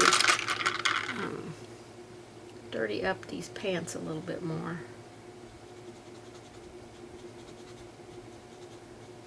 So I'm going to mix some more of that black and blue together and bring it into the jeans more in some places.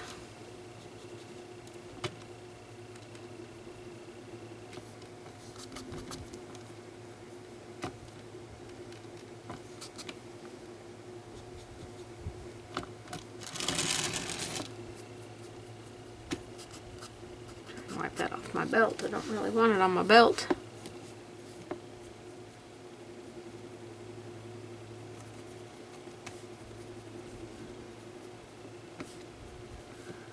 And go around my patches a little bit again.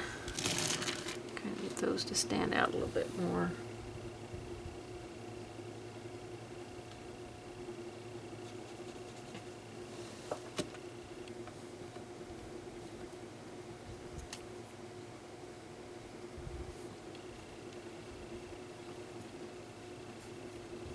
Don't want to lose those patches. Don't want to lose them, but I think those jeans look pretty good. They look a little more dirty here to me than they actually do on camera. So make them to where they look kind of dirty for you and kind of worn. You can put some wrinkles in them if you want. I'm not going to do that. Okay, let me wide angle out. We're going to work on the sticks here. The one that's down here and the two that's out here. And these will be pretty quick, I think. They don't need a whole lot of detail. We're going to take a little bit of our black and some of our dark chocolate. Too much black on my brush, so I wiped it off on my paper towel. Okay, we want to shade here where it goes into the shirt.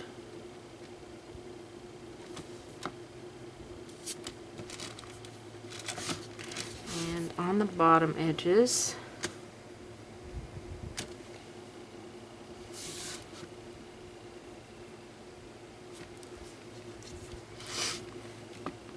And I'm going to try and use this big brush here. I might have to go to a smaller one. On this little circle end down here, we're going to do the bottom of it.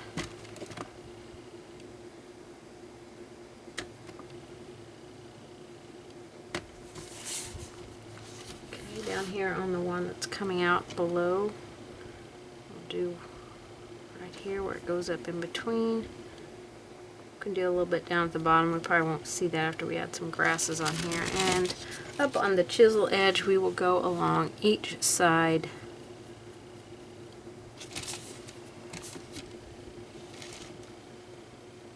Okay, now we want to add some highlighting on here. First, I want to add a few detail lines on here. So I'm going to put some of my antique white out and do some lines in the wood for kind of like graining in the wood. zoom in for this. Try and keep you on camera.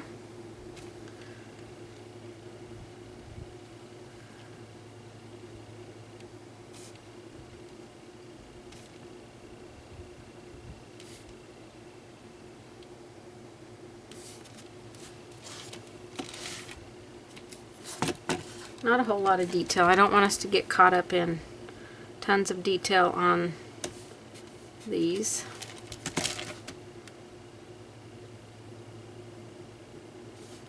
So that's why I'm just using my detail liner, because we don't have to get too carried away here. And then down here on the one below, we'll just add some streaking down through it. And you could add a few streaks of just black.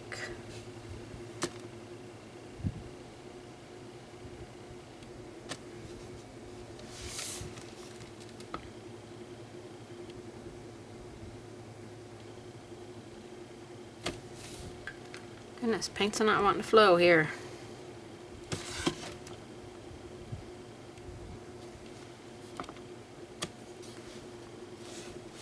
Okay, that's really all there is to the sticks, because they're just supporting cast in our epic little song here. Okay, I want to finish the bird up here before we move on. I'm going to go back to my chisel blender here and grab some black.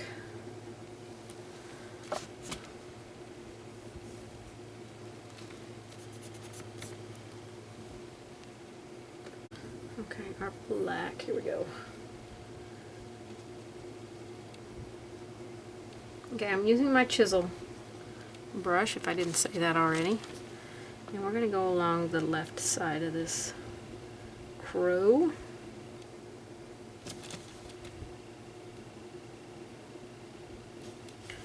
And stay up on the chisel edge here and make his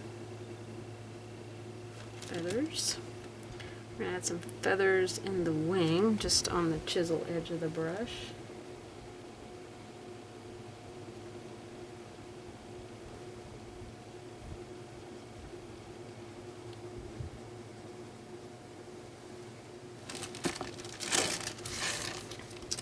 Okay, we'll create the wing here.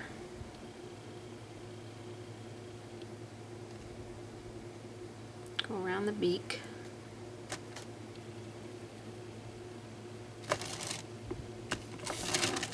Above and below the stick.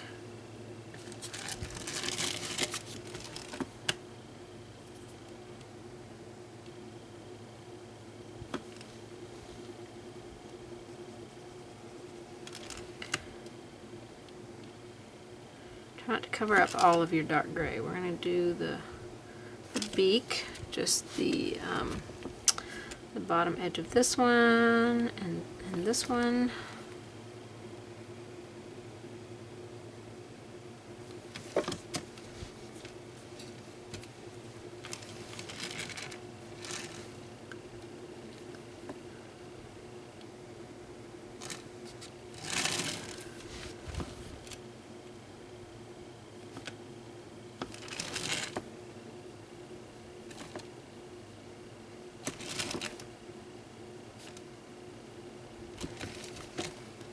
Okay, I'm not sure how much that looks like a crow actually, so I'm going to dot its eye, and then we're going to add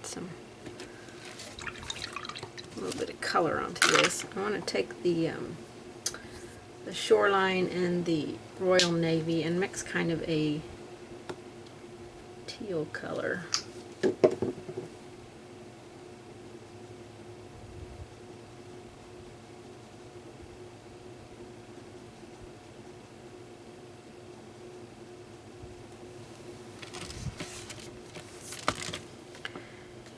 Put some of this on the wing, on the chest. After we paint that eye in.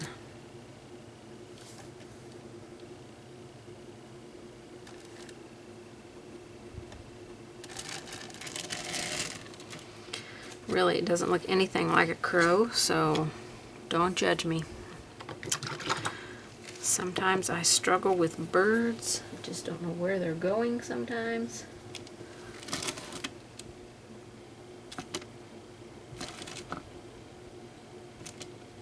Add some of my details back in here. I think we'll go with a little bit brighter highlight.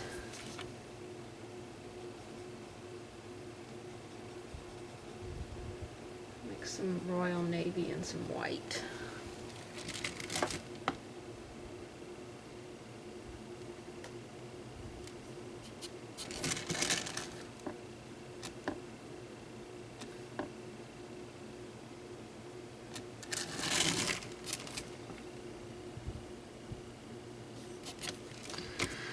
So it might not look anything like a crow. I'm guessing it looks absolutely nothing like a crow.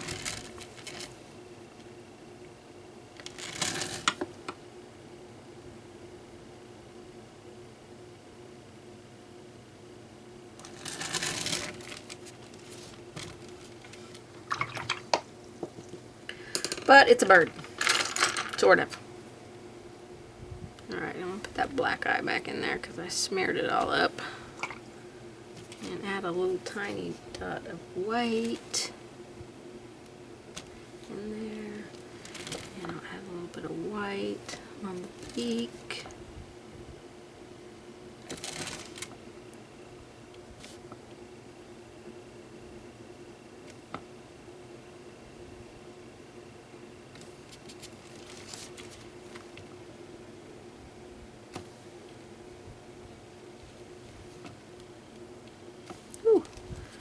Not that much white on there.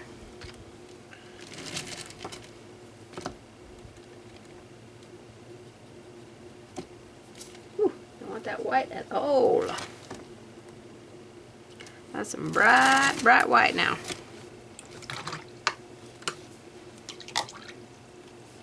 Yeah, I think I'll take my black with my liner brush.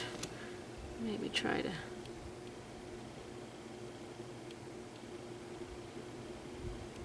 find the beaks a little bit. I want to get paint everywhere.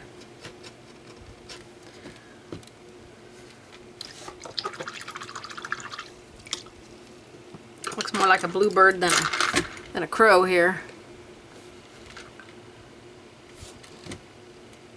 I really think it needs to be more black, but I'm afraid I'm going to just kind of lose the bird in itself.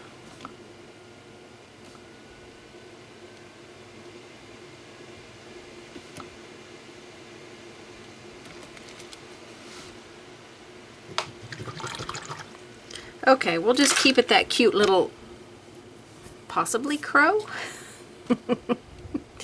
Okay, we're going to move on to the fence next, I think. We're going to do all the straw around everything before we do the grasses. So I think we'll move on to the cat. Okay, so we're going to work on the cat now. And I'm going to try and keep you zoomed in on this guy.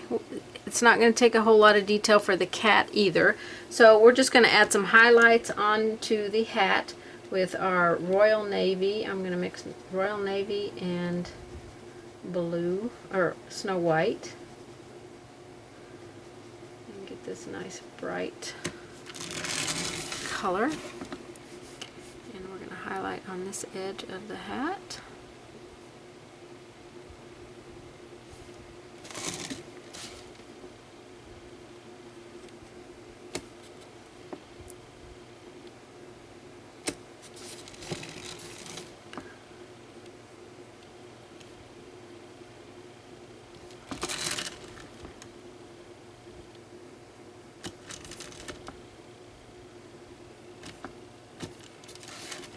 And that's kind of going to I can't even get my words out, fade down in there. So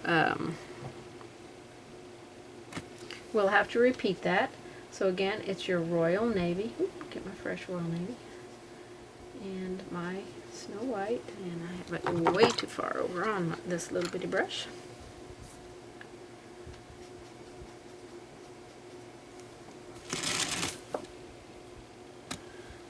quite a bit lighter.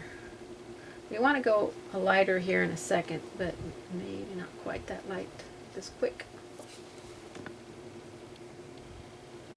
Okay, let's finish the buckle and the hat band. So our shading was lavender and lamp black, so let's repeat that.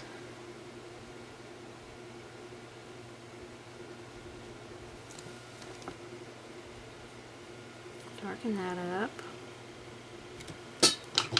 Get another coat of the Sunny Day on the buckle.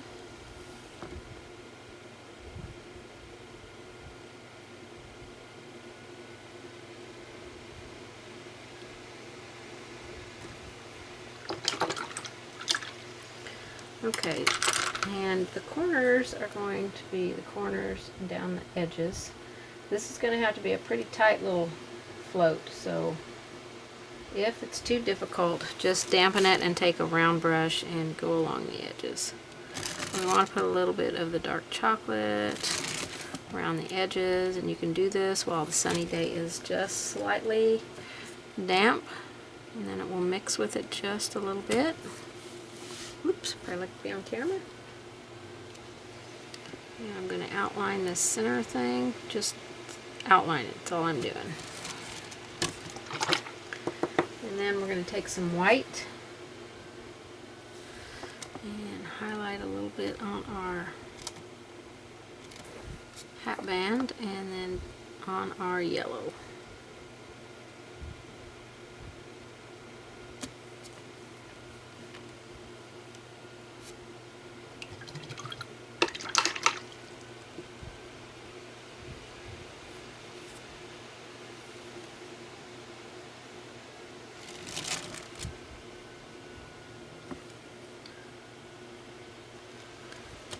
And then adjust wherever you feel like you need to do some adjusting on here,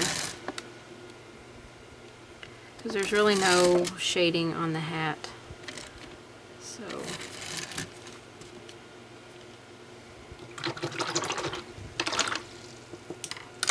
okay, wide angle out so we can see our scarecrow and our cat. It's kind of cute.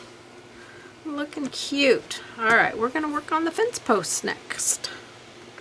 Okay, let's work on our fence posts a little bit. Let's go with some black. We're just going to create a little bit of a wood grain in our fence posts. So we're basically going to be using black and white. A small round brush or a detail liner would work the best. Grab a different little round brush here. I've got some 1 rounds, so I think I might use one of them because I can get a little bit more detail in my fence posts with them. So we're just going to create some weathered places and some, you know, lines in the wood.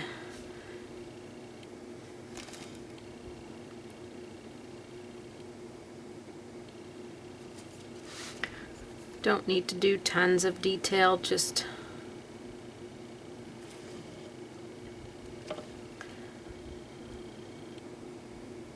trying to make this project as easy as possible, so just have a little fun with it. And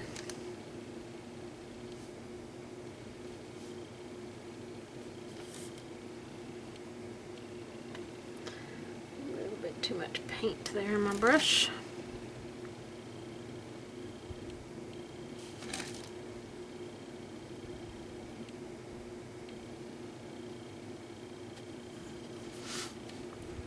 So we're just going to go along each post and just put some little lines in here for some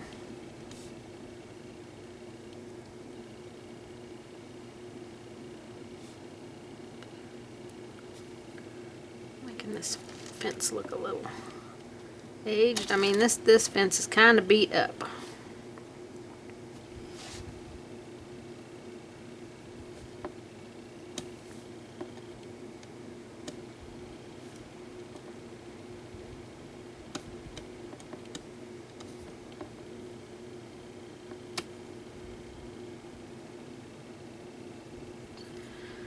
Just a little bit. This little piece here.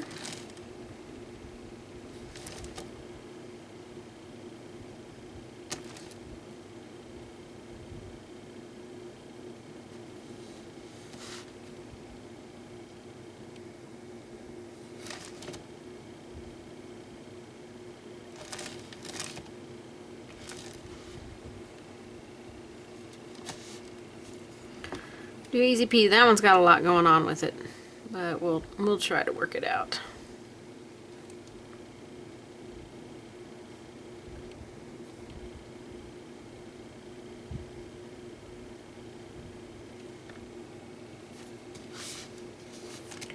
Just keep going all the way across.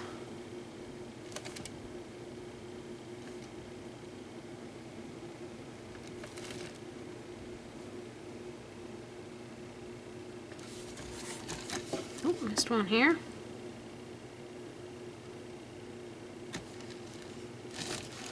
All right. So we just added just some random black lines on there. Let's do some shading on it now. So get your favorite shading brush.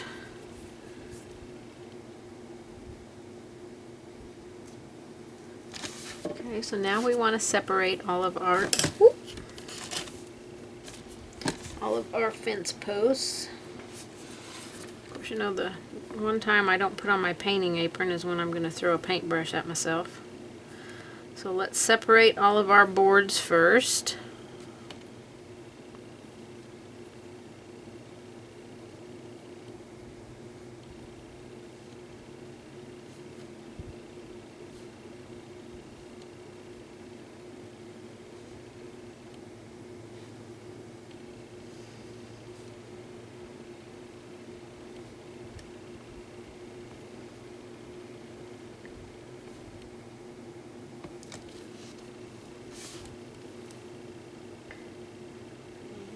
Over here to the side, we'll separate these boards here.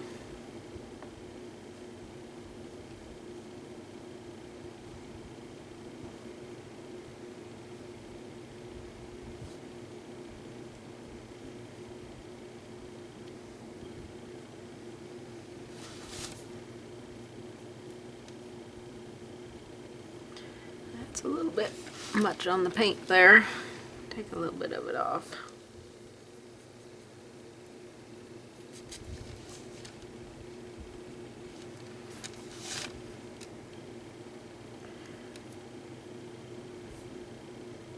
So right now we're just separating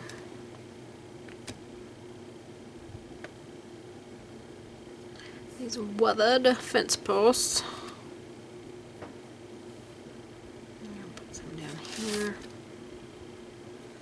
back here. So we just did the cross beams is all we worked on right there for that.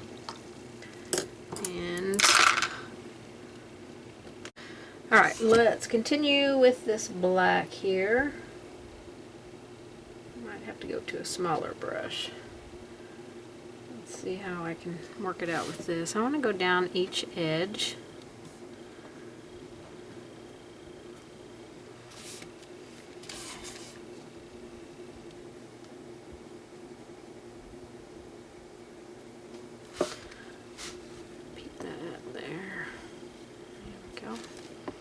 I'll go down one side and then I'll come back and go down the other side. Give these fence posts a little bit more form.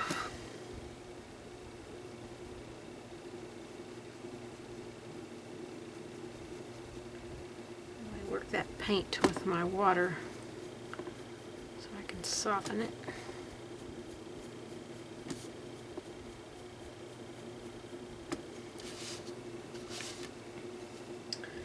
I'm keeping you on camera shot here.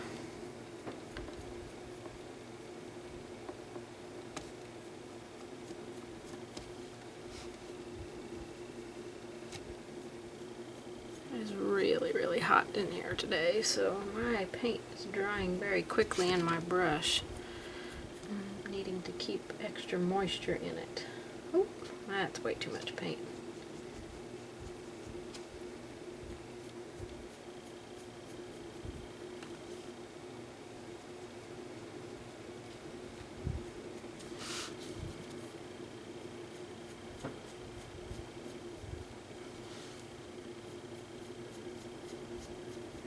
a fun little project this is. I've had this little scarecrow drawn in my sketchbook for probably 3 or 4 years. I'm trying to decide when I could do it, and it worked out perfect for this design that I needed to do. So let's do our cross beams.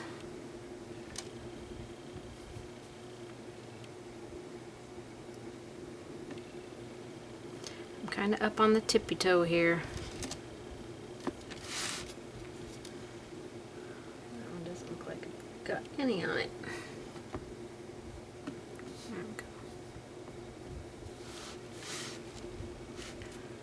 Go over and do these.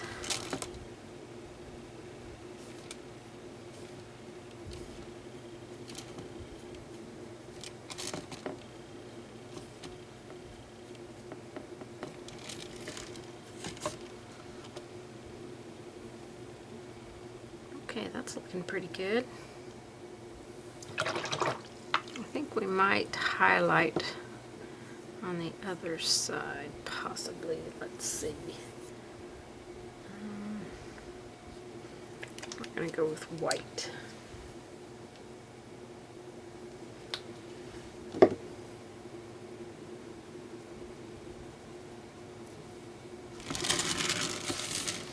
And see how this looks.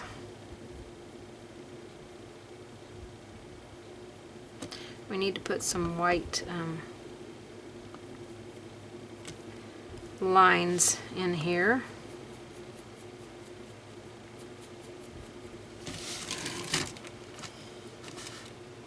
So that's looking pretty good.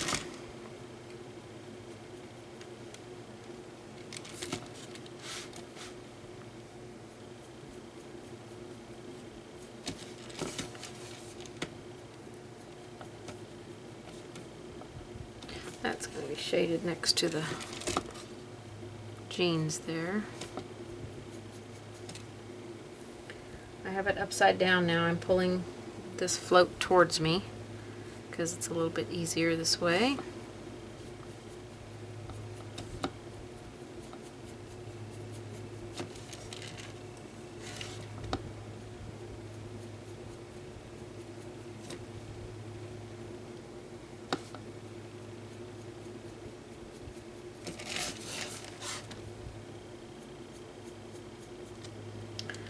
On the top of our cross beams, in the middle mostly, because we shaded on both edges.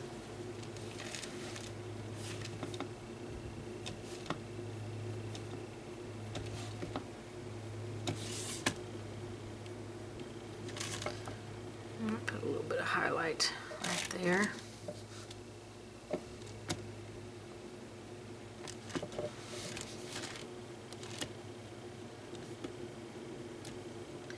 A little bit more water. That's a little harsh there.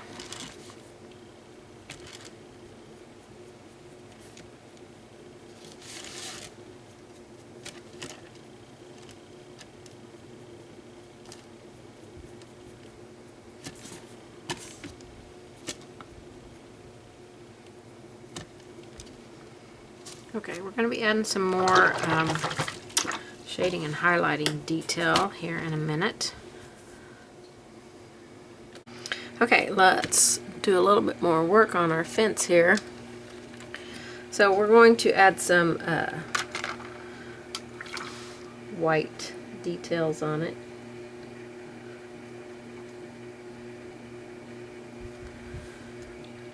So put a little bit of streaking of white on here. I think we'll come back and highlight a little bit on the tips of the posts.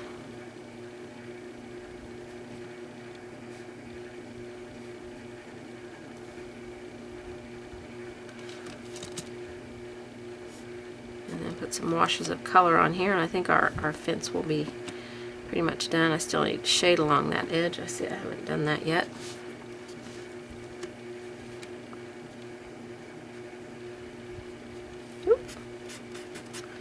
Maybe not quite that big of a line. A little bit of water in your paint so it stays inky consistency, so you can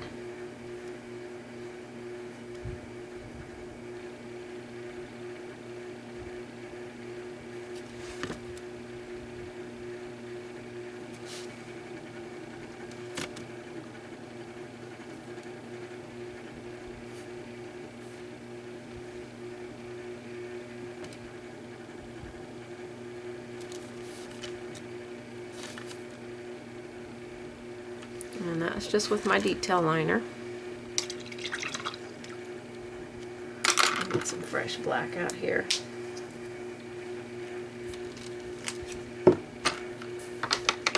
I need to shade that side of the fence. Right here next to our scarecrow. Darken up a couple places on our posts.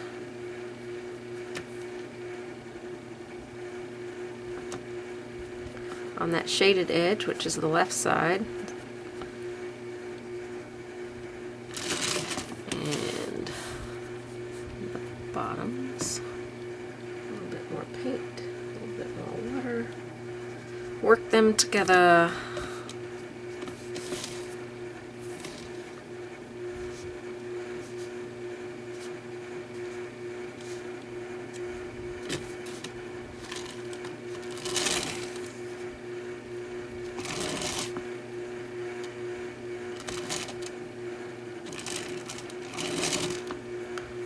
Sides.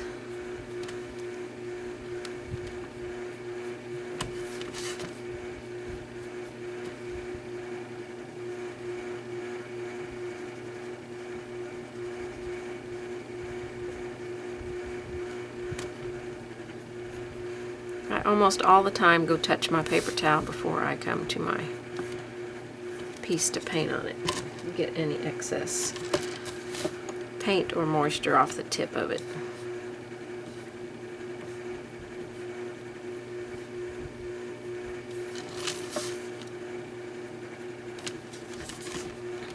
Okay, and I do want to touch up or add a second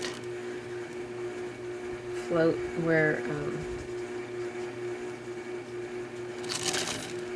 the cross beams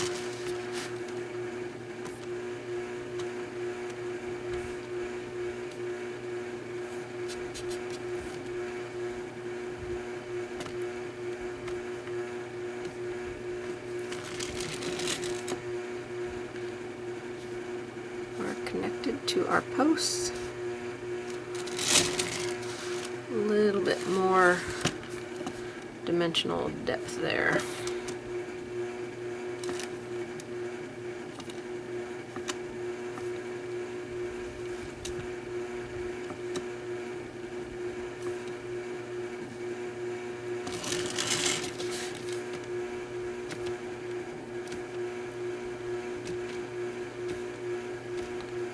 This is a pretty washy float here. We're not getting too carried away with our paint. And we'll add a little bit more of a highlight on the tops.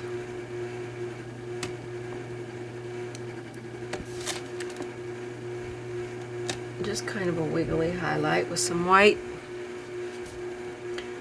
Kind of give that irregular look of our posts here.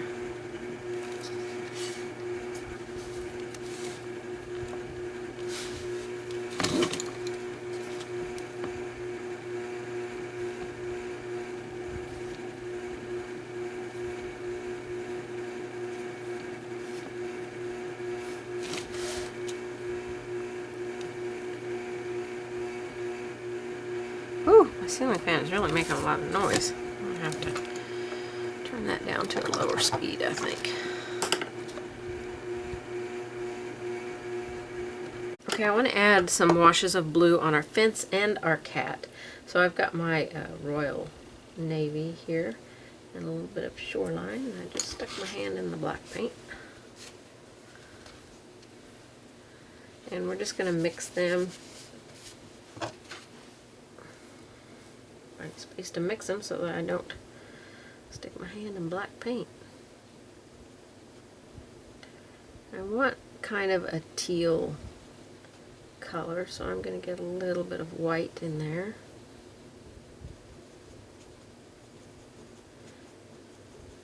Maybe just a little bit more.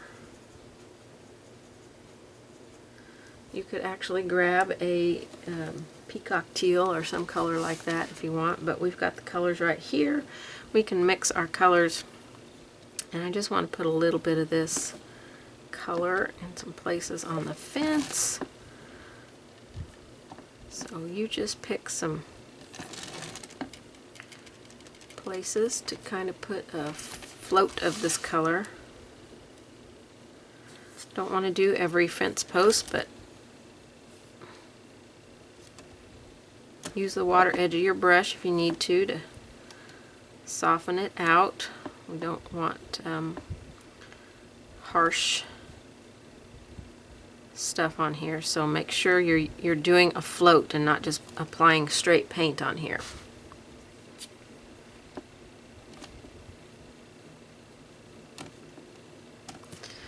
And I think that'll be enough on there. I want to put a little bit of this color on the cat.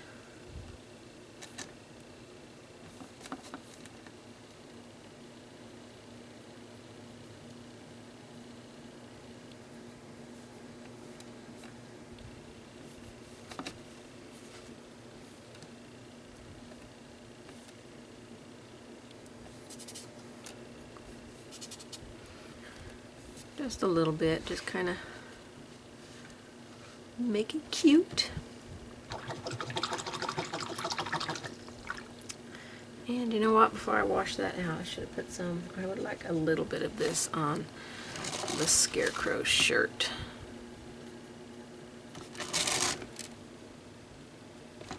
So just find some places to add a little bit of this color. Mix up a tiny bit more.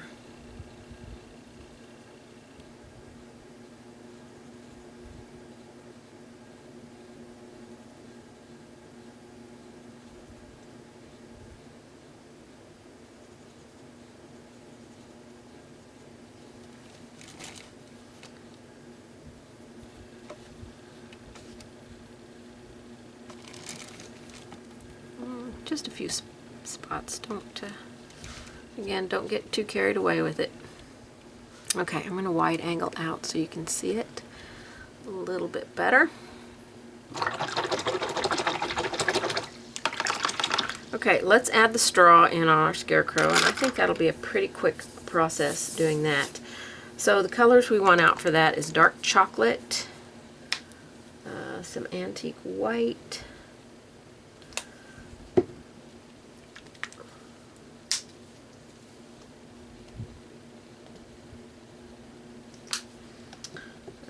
get some buttermilk.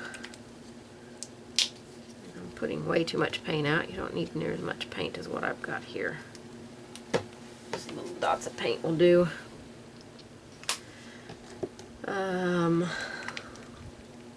Let's do a little sunny day. And some white. We've got white down here, pretty fresh white. Okay, before we start adding our straw, I want to take a little tiny bit, a little float of our dark chocolate and go underneath our pumpkin and down in the V of the shirt here, maybe just a touch more.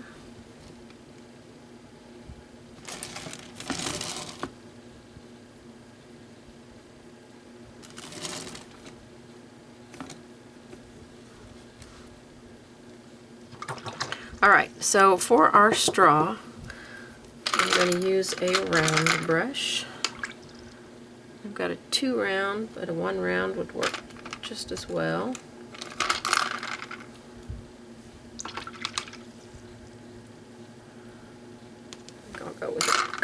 one round.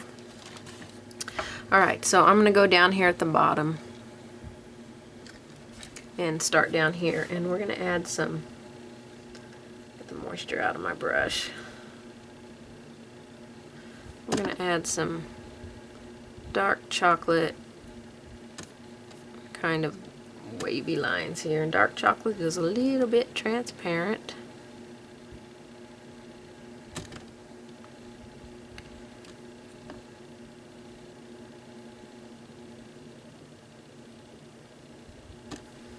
Okay, I'm just going to wipe my brush off and go into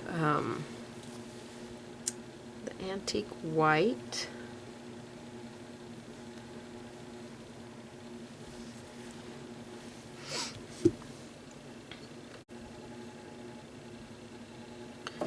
And do some of these little squiggles down here.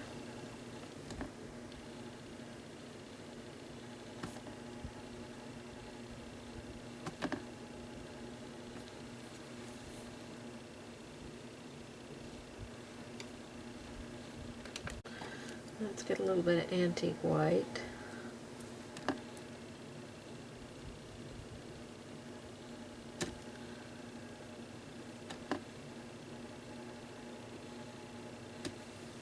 Or buttermilk, I guess that was buttermilk.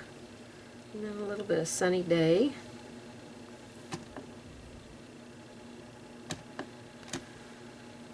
I might mix a little bit of... No, that's going to be too chalky. I don't like that. And grab some cad yellow out. But I think I'm going to need a little bit brighter yellow here. Let me finish up with my Sunny Day.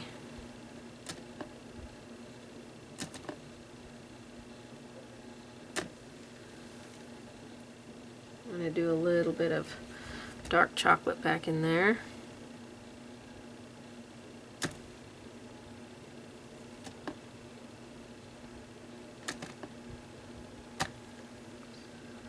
Let's get some cad yellow.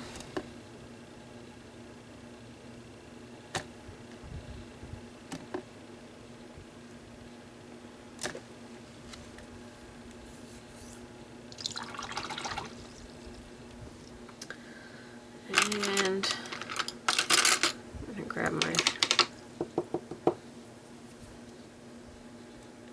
chisel blender here. I'm going to get a little bit of the dark chocolate.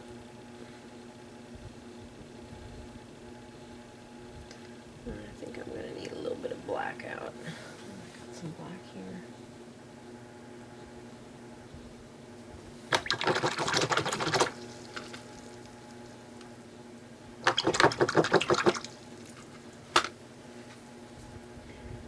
Alright, tiny bit of black and a little bit of dark chocolate.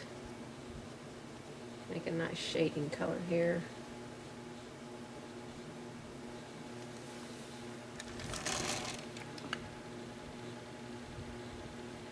We'll take this along next to the blue jeans.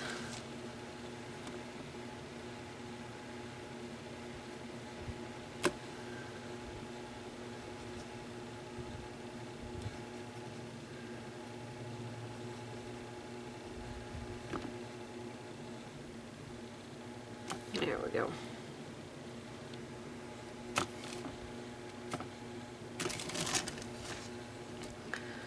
Gonna set that straw down in there. I think I'll put just a couple of strokes of white in there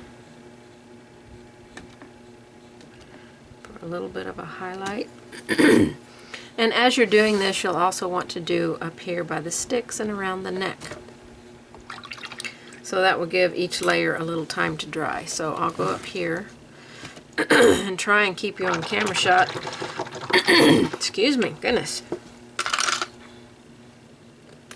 Okay, let's start with our dark chocolate. This probably won't show up next to the...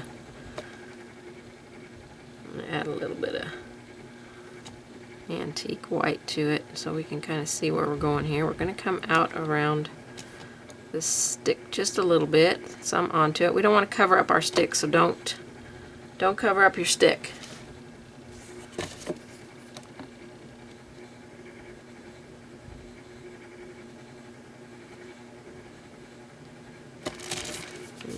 the shirt here. I'm going to have some straw coming up this way.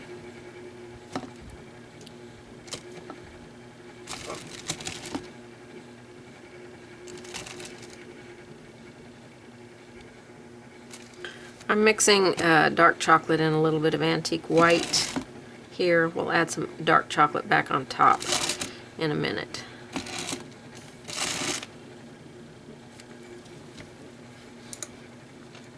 Okay, I'm going to wipe my brush out. No need to wash it, and go into the antique white by itself. Try and keep you on camera shot for all these layers, just like we did down on the pants.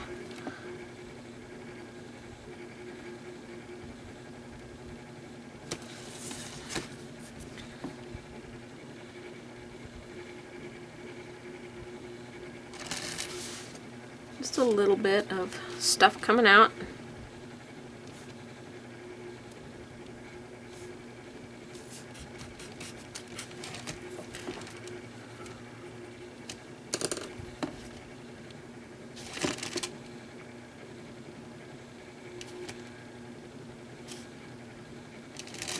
Alright, I'm going to wipe my brush off. Get some buttermilk. We're just getting lighter and lighter with each color. If you want to go to a detail liner and do this, because this is such a small area, you can do that if you don't feel like you have as much brush control over a small round.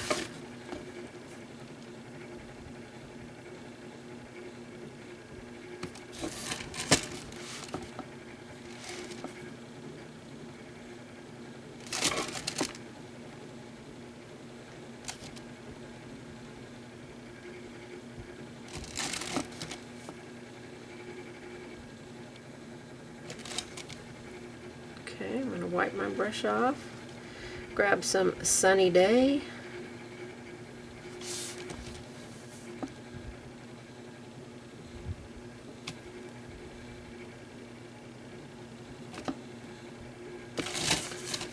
and you'll get less and less with each color. So I know our dark chocolate is kind of like down there, kind of pushed way back, but we're going to add some on top here in a second.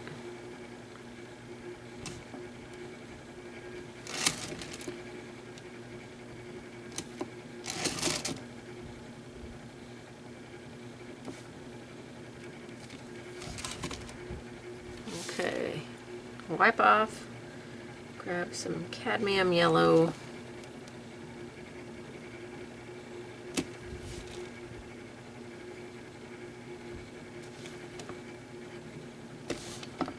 and a few strokes of this.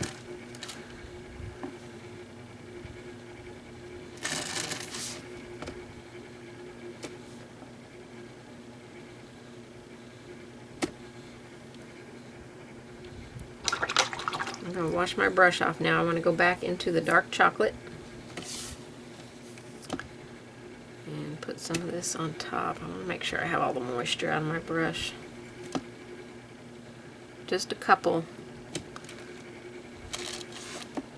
of these strokes in here.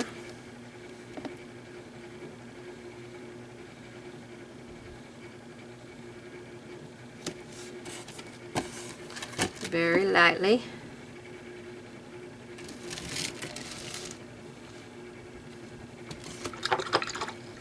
Okay, I'm going to go ahead and shade before I add the white, and that's with our dark chocolate. Get some water on my brush and some black.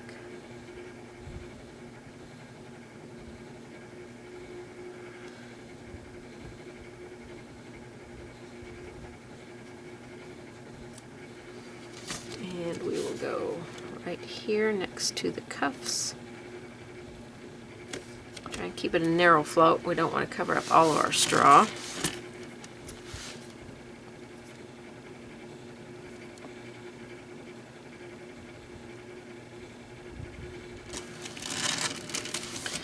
And then we'll do down here in this area.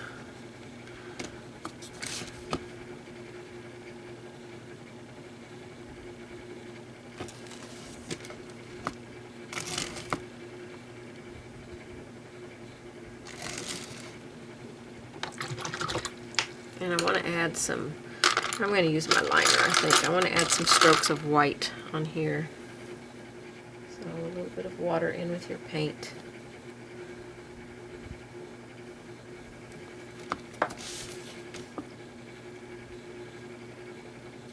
And you can do this before you shade.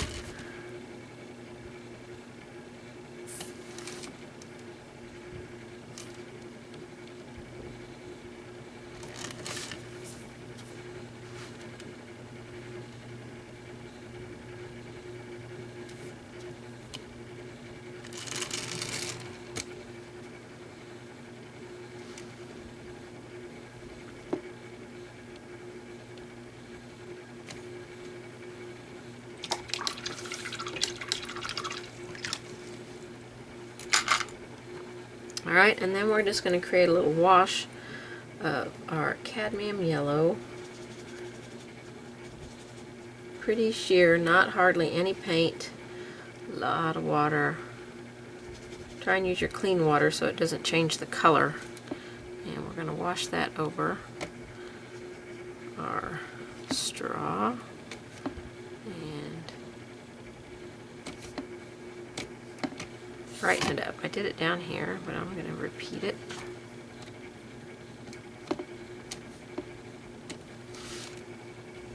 Okay, let me wide angle out. We're almost done with this. We got our grasses to do. We're going to do some work on the lettering and maybe a border around it. I haven't decided on a border yet, if I'm going to do one or not. But we want to work on our grasses next. Okay, for our grasses that we're going to add on here, we're not going to add a whole lot, just a little bit. So I'm going to zoom you in. Alright, so I've got on my palette my mistletoe, my cad yellow, and my lamp black. And we've got white down here if we need it. So first I'm going to create a bright green. I need a little bit of white in there. And then I'm going to mix a little bit of green and a little bit of black to make it dark green.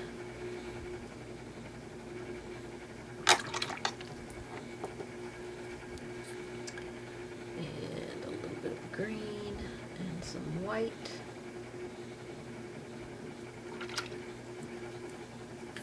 Put a little bit more yellow in this mix.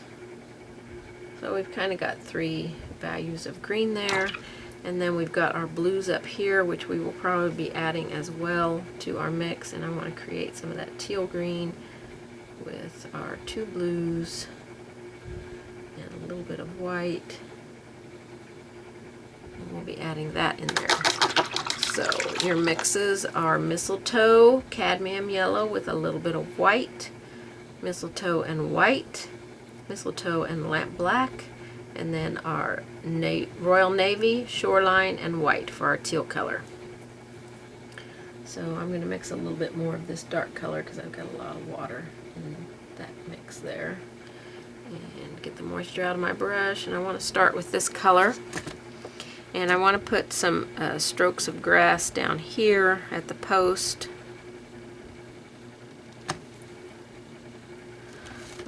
Maybe a little bit next to our kitty cat. And then some of our posts. We can add some color to. Actually, all of our posts, I think we'll add some grasses next to. Mix a little bit more.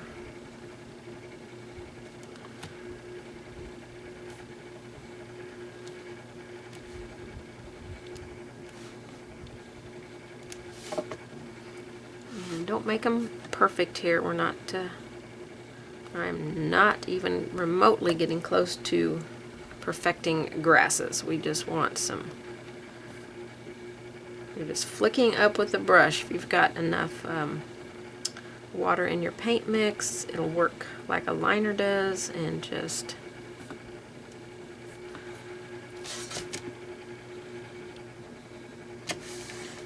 And then down here in just a couple of places we can put some little clumps of grass.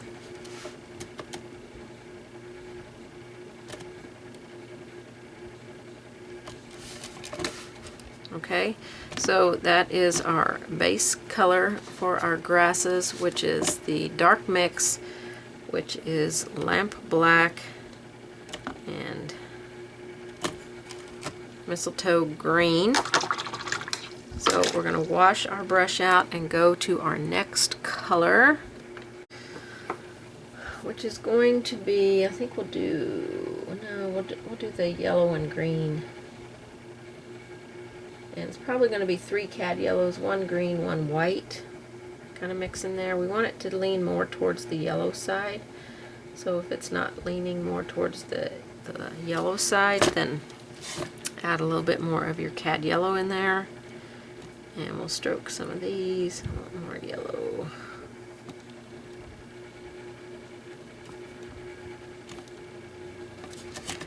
We want this color to be pretty bright green. I'm trying to keep us from getting another color out, and showing you that just mixing the colors that you have, you can get some good variance in color, and everything's going to be cohesive because these colors are within the whole design.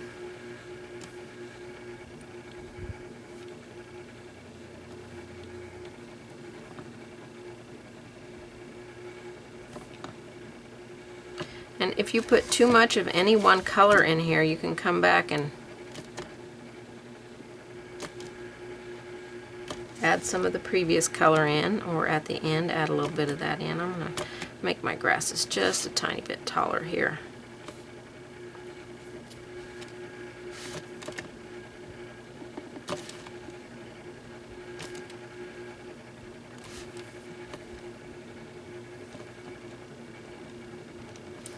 It helps if you don't have too much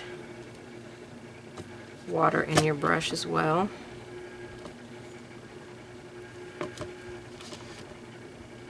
Okay, I'm going to wash my brush out. And I did this mix of green and white, but I'm not really sure I'm going to like that color, so I'm not going to use it. So skip that one. We're going to go into just some cad yellow. Get the moisture out of my brush from rinsing it. And we'll put some cad yellow in here. Just a few strokes of this.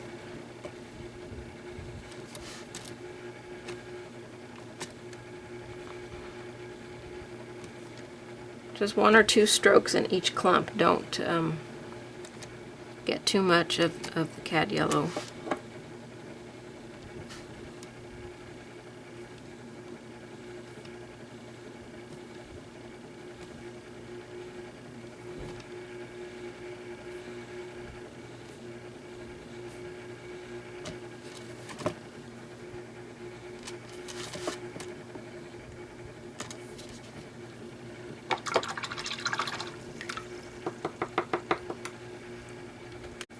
Okay, let's add a few strokes of that blue, which is already dried up.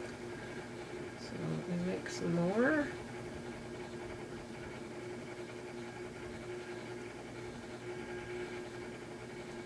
A little bit more white.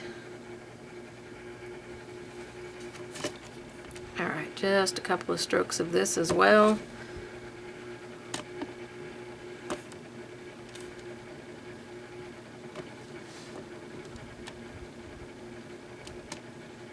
You can even skip some if you want to, and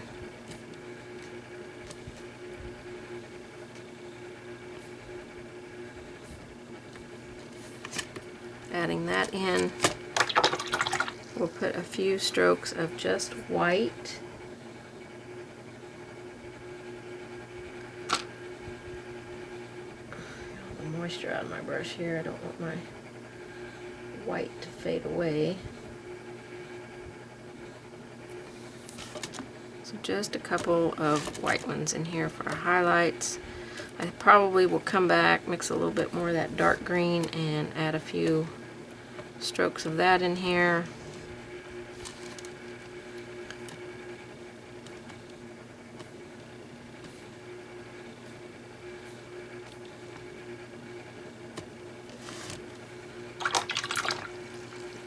So let me mix that real quick.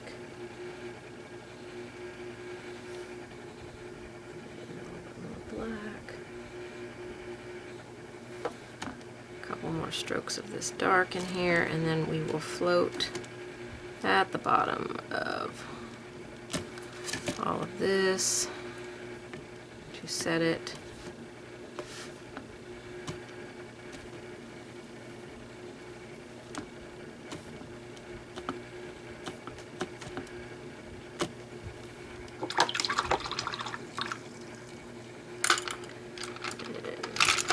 Floating brush, and we're going to use this dark mix that we have here. Get a little bit of water.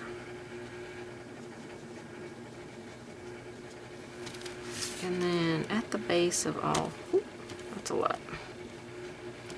At the base of all of these,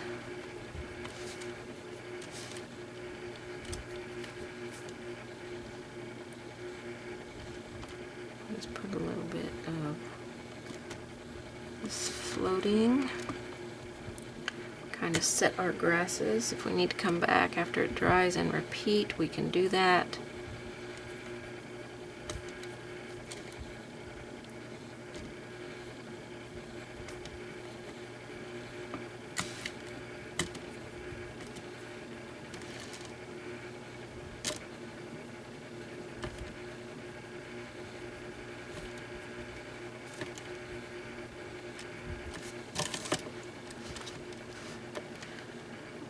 I think that looks pretty good.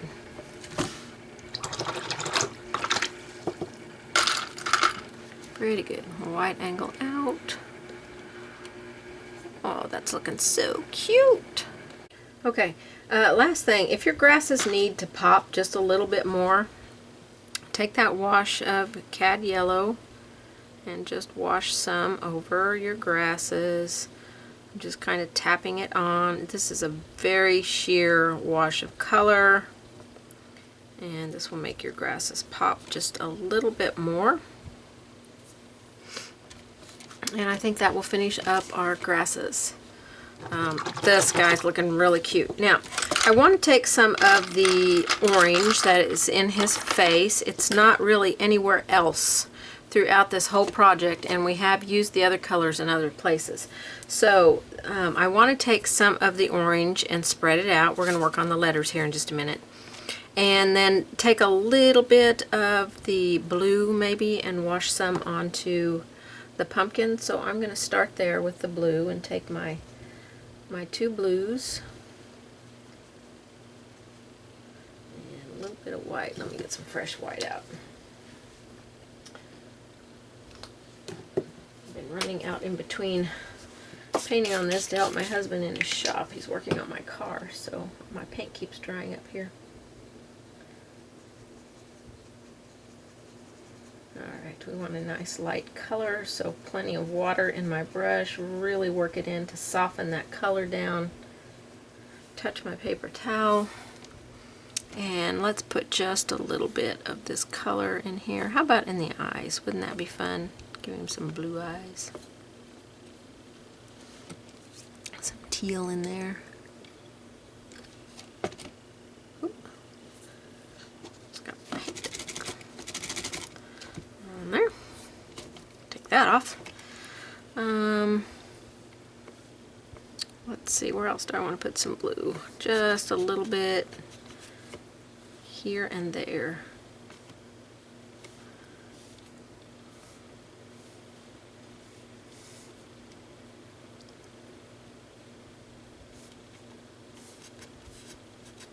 Just a couple places. Whoops.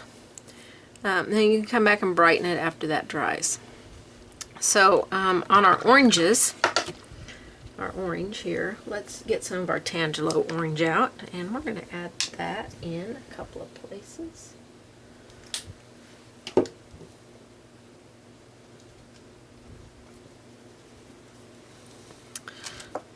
So let's put a little bit maybe on the belt. I'm not sure it will show up on our jeans, but we can put some on there. Kind of make some dirty spots on our jeans.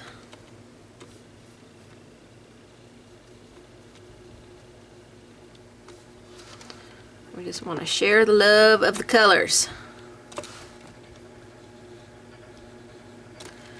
Work them throughout the design.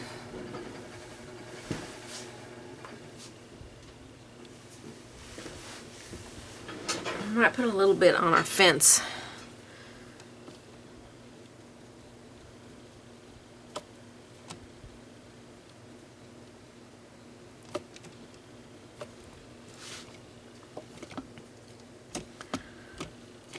I'm going to put a little bit on the hat, I think.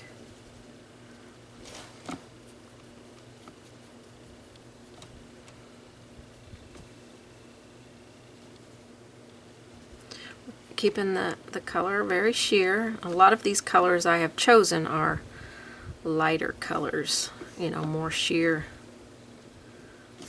So you can layer them on a little bit more. So I put some here and here and a little bit down in here. On the shirt I put some on the side here, on this arm, pants. I put some here.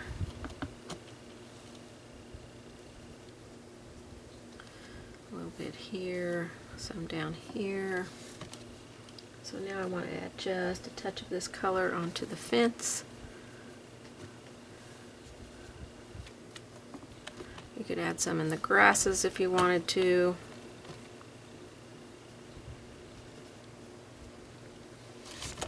Remember to keep this a light color. Don't get carried away with the... I would rather you put a light color on here and then come back and put another layer of light color on here so as to not get too much color too quick.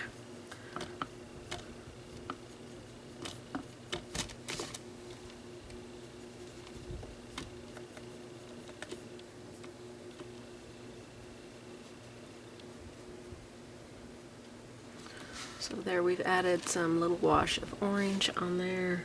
I'm not sure it will show up on this darker. We put some on the hat, put some there, there, and there. I'm going to come back and brighten the blue on the face. We put some on the sleeve here, here, and on the shirt edge here. A little bit on the belt there. We did the jeans in 3 places. So you could maybe touch a little bit of this to our cat. Get some more moisture on my brush here.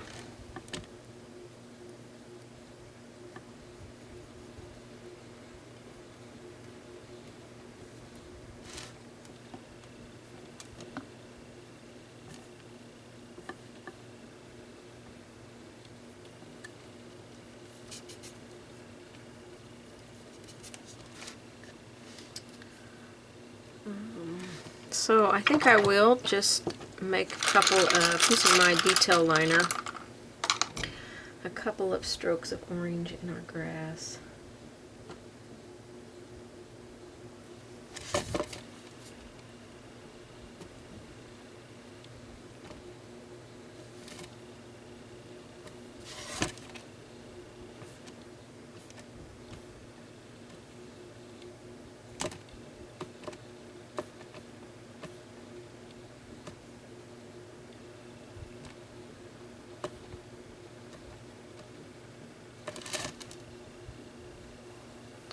Just a couple.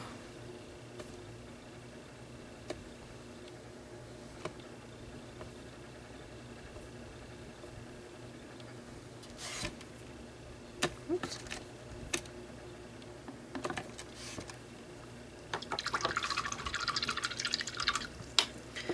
Okay, I'm going to go back up and do the blue up here. So that was our 2 blues, and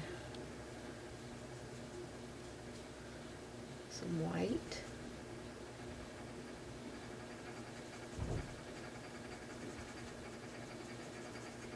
Maybe just a touch more white in there. Okay, I put a little bit on the eyes, a little bit here, a little bit more water. I really want that to fade in there.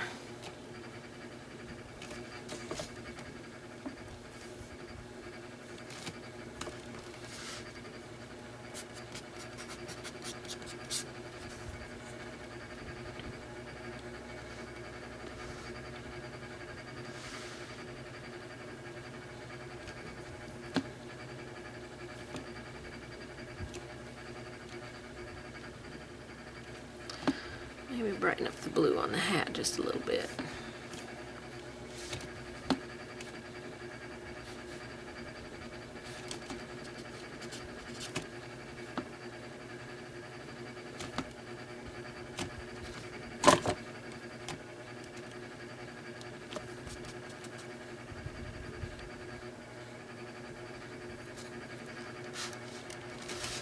Okay, let's see how this is going to look with some blue down below. We'll just kind of put it right on top of the dark color that we put on there.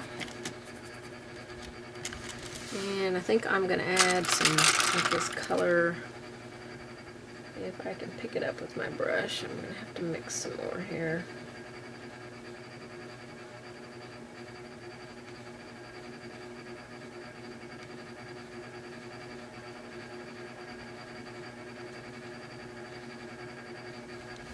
And just put a couple of strokes in our straw.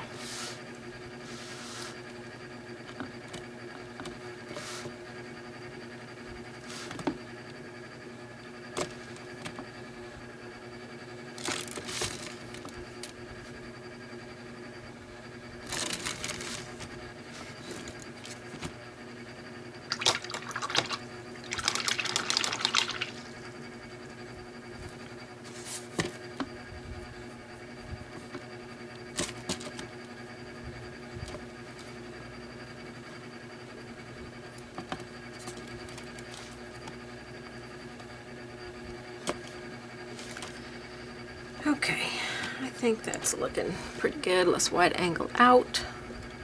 Let's finish up on our letters.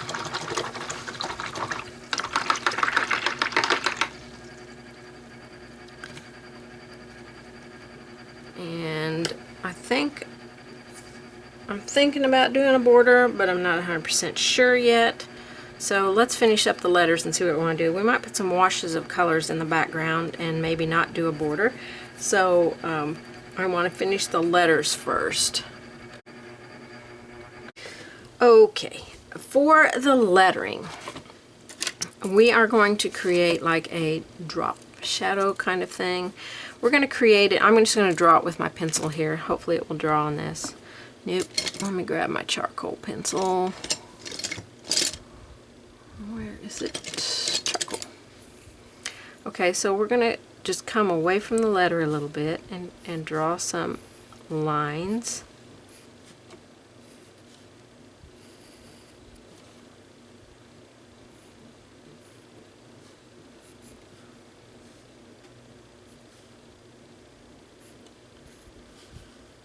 And it's going to be on the left side. And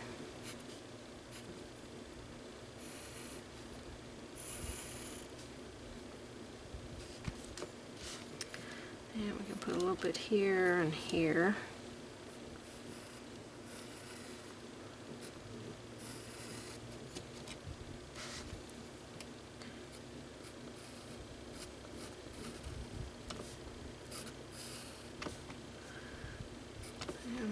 Not going to be able to do much in here because it's too tight.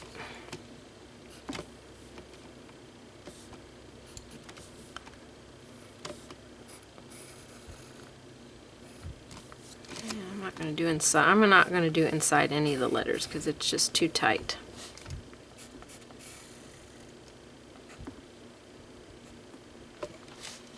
Okay, so that gives you an idea of where we're going with our lines. And we're going to do black. So we're going to take our liner brush and thin some black down with some water. Inky consistency.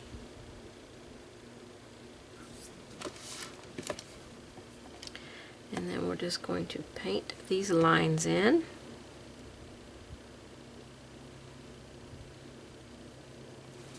Or try to paint them in.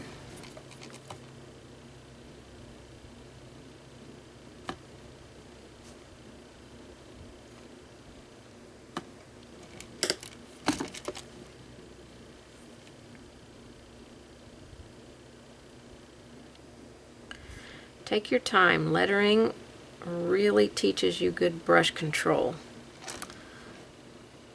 And I know I could make a stencil for everything. And I haven't decided if I'm going to make a stencil for this yet. I might. But for now, it's just lettering. So I think this would be a fairly easy stencil. I would do the whole word, not just...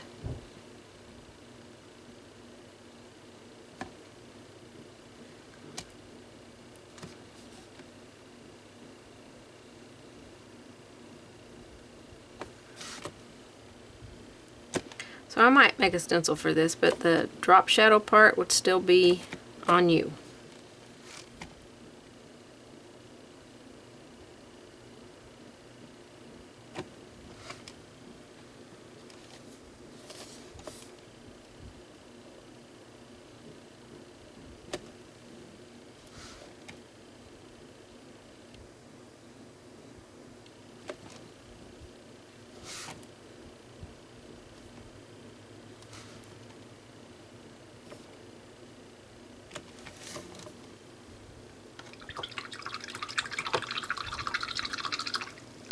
Okay, that looks pretty cool. Now if you just like it by the end, you can do it just by the end.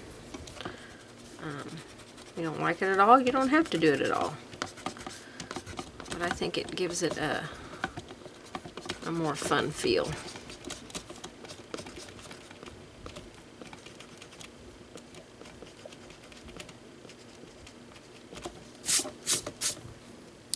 Okay, so I want to add some washes into the background. And we're going to do that with our turquoise mix. That's our three colors, our royal navy, our shoreline, and our white to make a turquoise color. We're going to add also some washes of some lavender in the background. So, see if my paint's wet enough to make a nice turquoise mix here.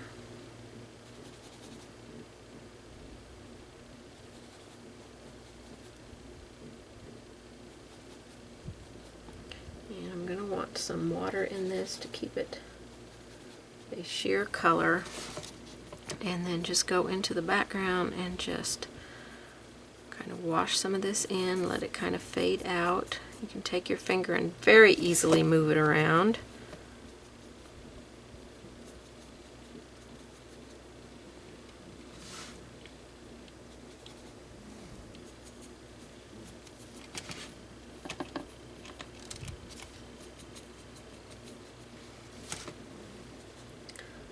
Create a little bit more.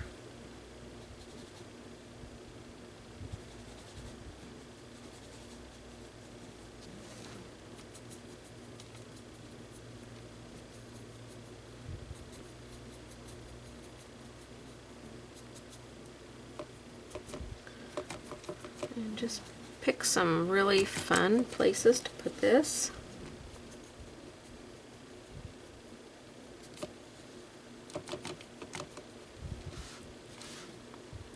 In our background, we're also going to add some purple washes in here, so before you get carried away with this color, let's add some purple.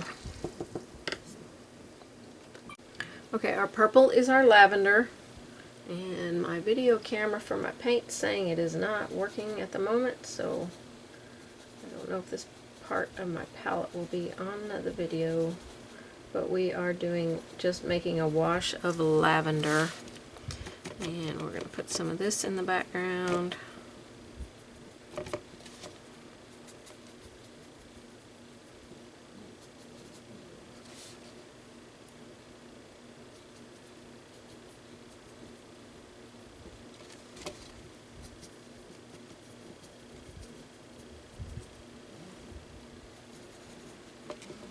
Just keep this nice sheer colors. You have to have watered down paint, washy paint, and you also have to have a little bit of water on the water edge of your brush so that you can move this. Or smooth it out if you need to.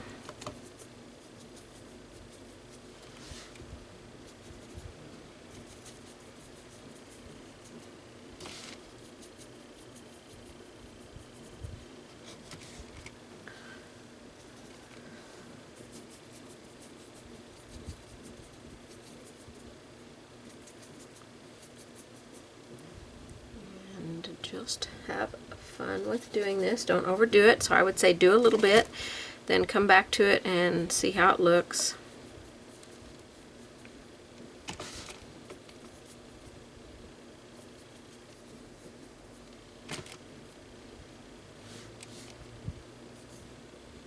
Okay, and we might see if the orange will do a wash in the background.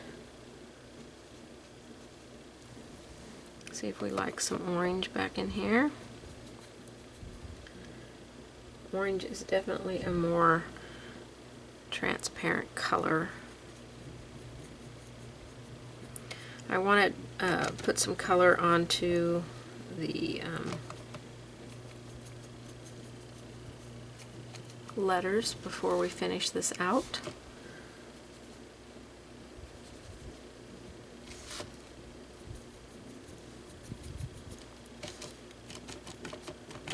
And like I said, you can put a border on this if you want to add a border to it. I just want a little bit of color in the background.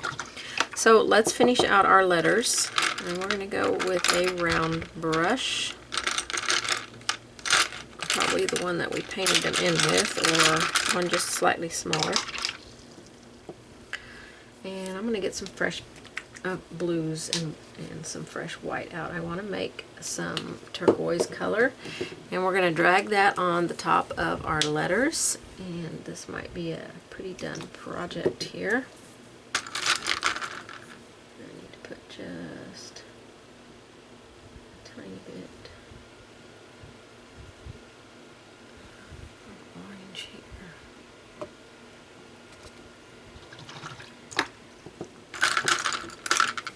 Alright, get our white.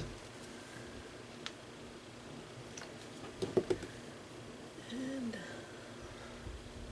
so we're just mixing that teal color. Like I said, I'm not sure my camera is working for this part. So we're just making that teal mix of the two blues and the white. I'm going to wipe most of the paint off on my brush or my paper towel, and we're just going to drag this along the tops of our letters.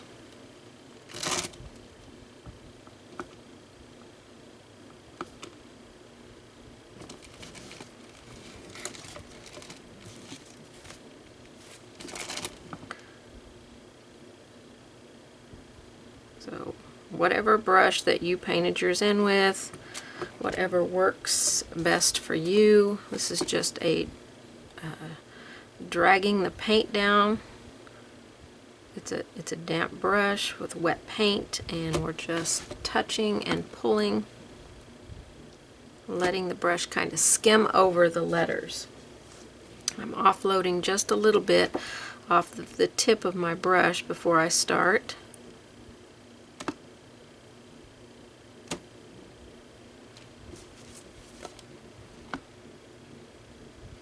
And very lightly touching the letters. I'm not pushing down, I'm staying up on the tip and just letting the paint drag off of my brush. Let me zoom in just a little bit. Maybe you can see this a little bit better. Just touching the tip and letting the brush drag. One more letter.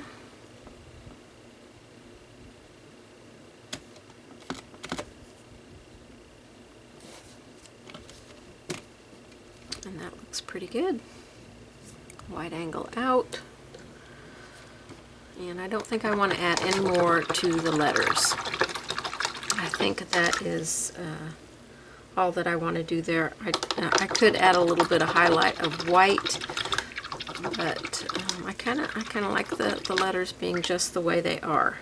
Now the outside border of the piece here, as I look at it, I think I might want to add a little wash of color, and I'm going to try the black just to set this piece all together. So a very watery side load of lamp black. Let's see how this is going to look.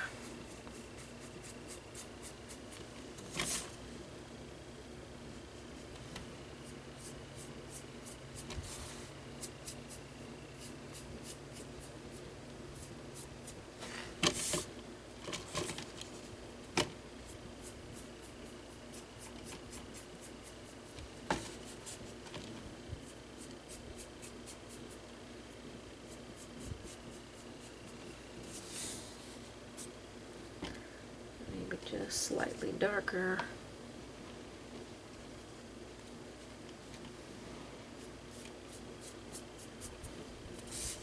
And you can choose to do this or not do it.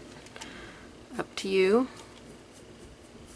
I don't remember if I said at the beginning of this video, because I've been working on it for a few days, if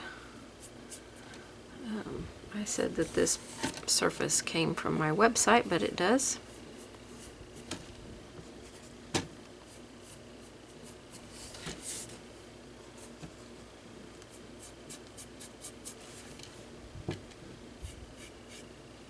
That's a lot of water.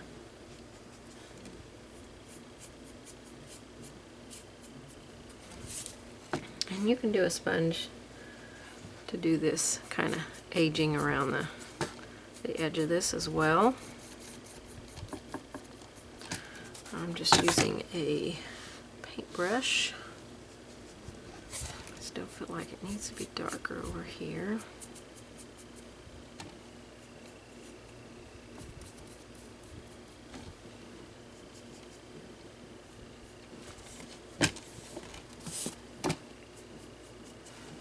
And I would let it dry and then come back to it and see how much of it has faded, you know, into the background, and see if you want to add more to it. But I really think this is going to complete our project.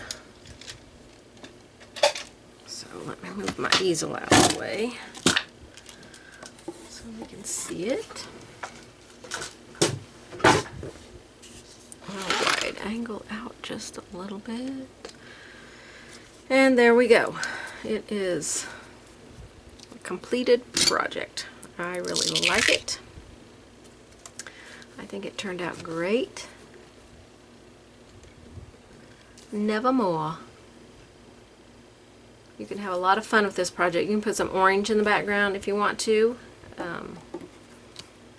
But I think this is so you can add some, well, we did add some orange onto our fence. You just can't see it that far away, but it's on there.